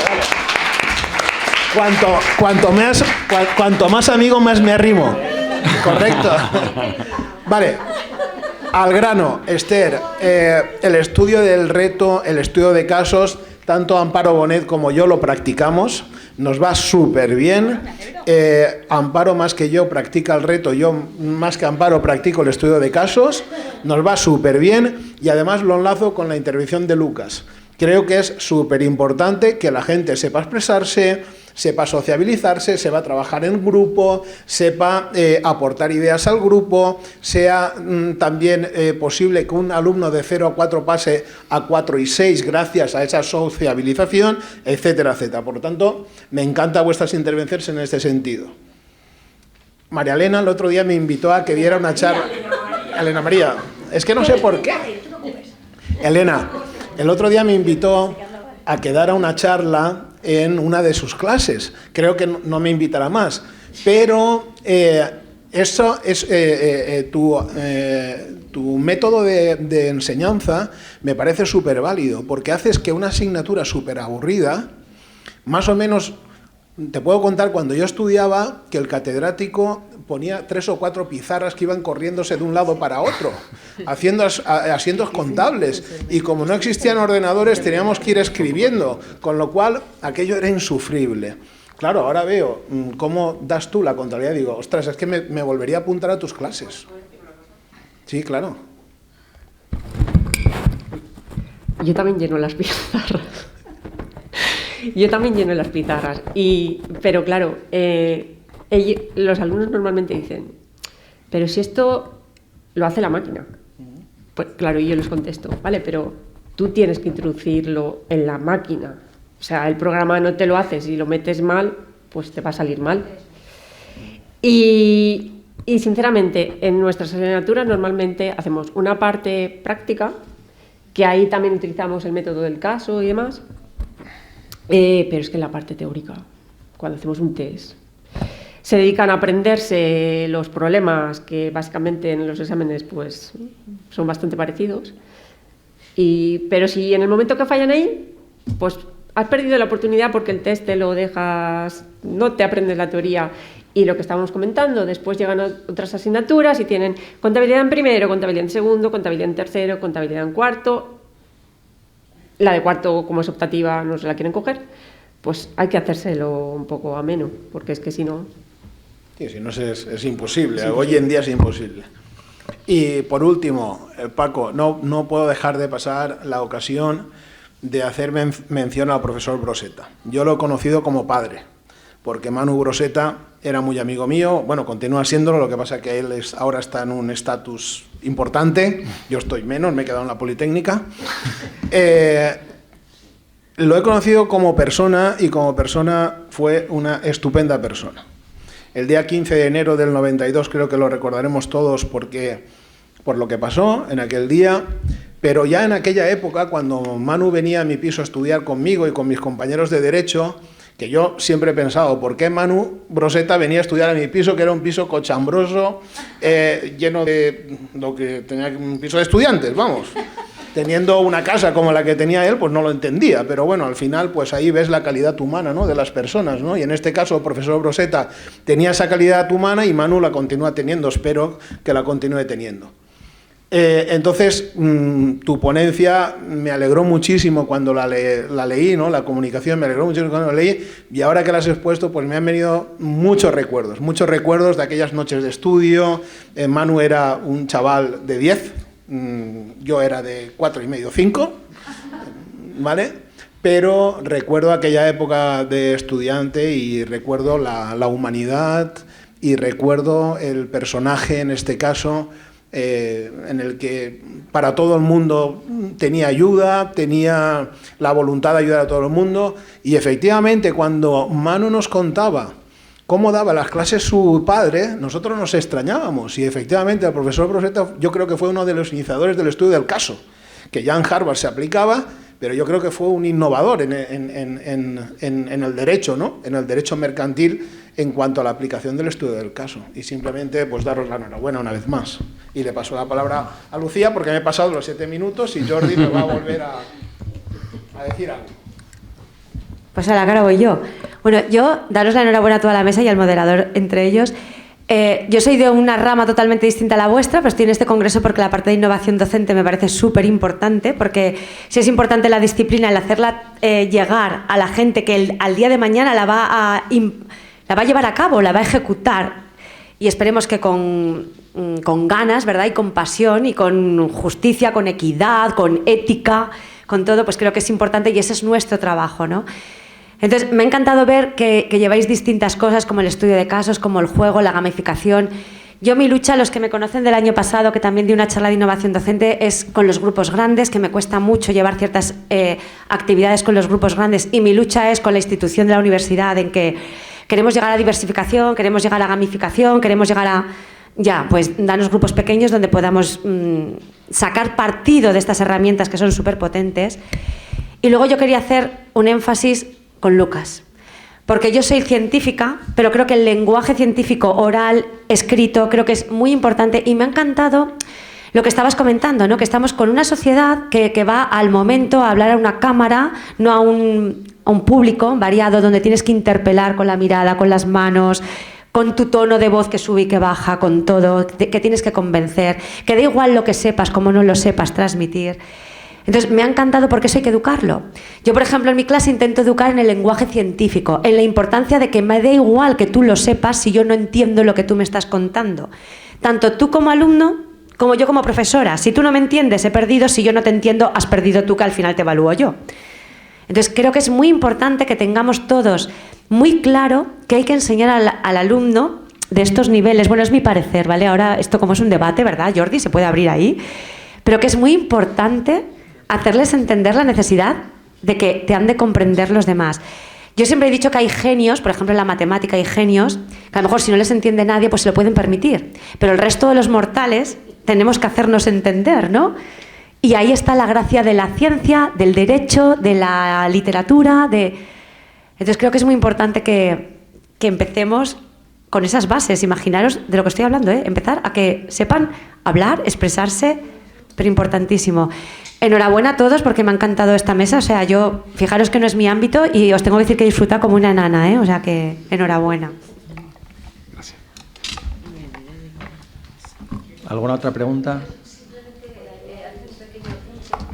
Que todas las exposiciones que he tenido oportunidad de ver me parecen espectaculares y en cuanto al tema del derecho, yo creo que es muy importante que sepan empatizar los alumnos con el interlocutor que tiene, tal y como ha puesto de manifiesto. Y en cuanto al tema de la contabilidad, pues yo también utilizo la gamificación bien en mi campo, que es el derecho laboral. Y también en ocasiones dicen que es que lo hace todo la aplicación. Digo, ya, pero si tú metes más los datos y no sabes comprobar si están bien o mal, entonces no vamos a ningún sitio. Tienes que saber lo básico. Y nada más, no quiero interrumpir más ni pasar los 7 minutos. Gracias. Y felicidades a todos, ¿eh? Ahí parece que hay una pregunta. Ahí Felipe quiere también contribuir.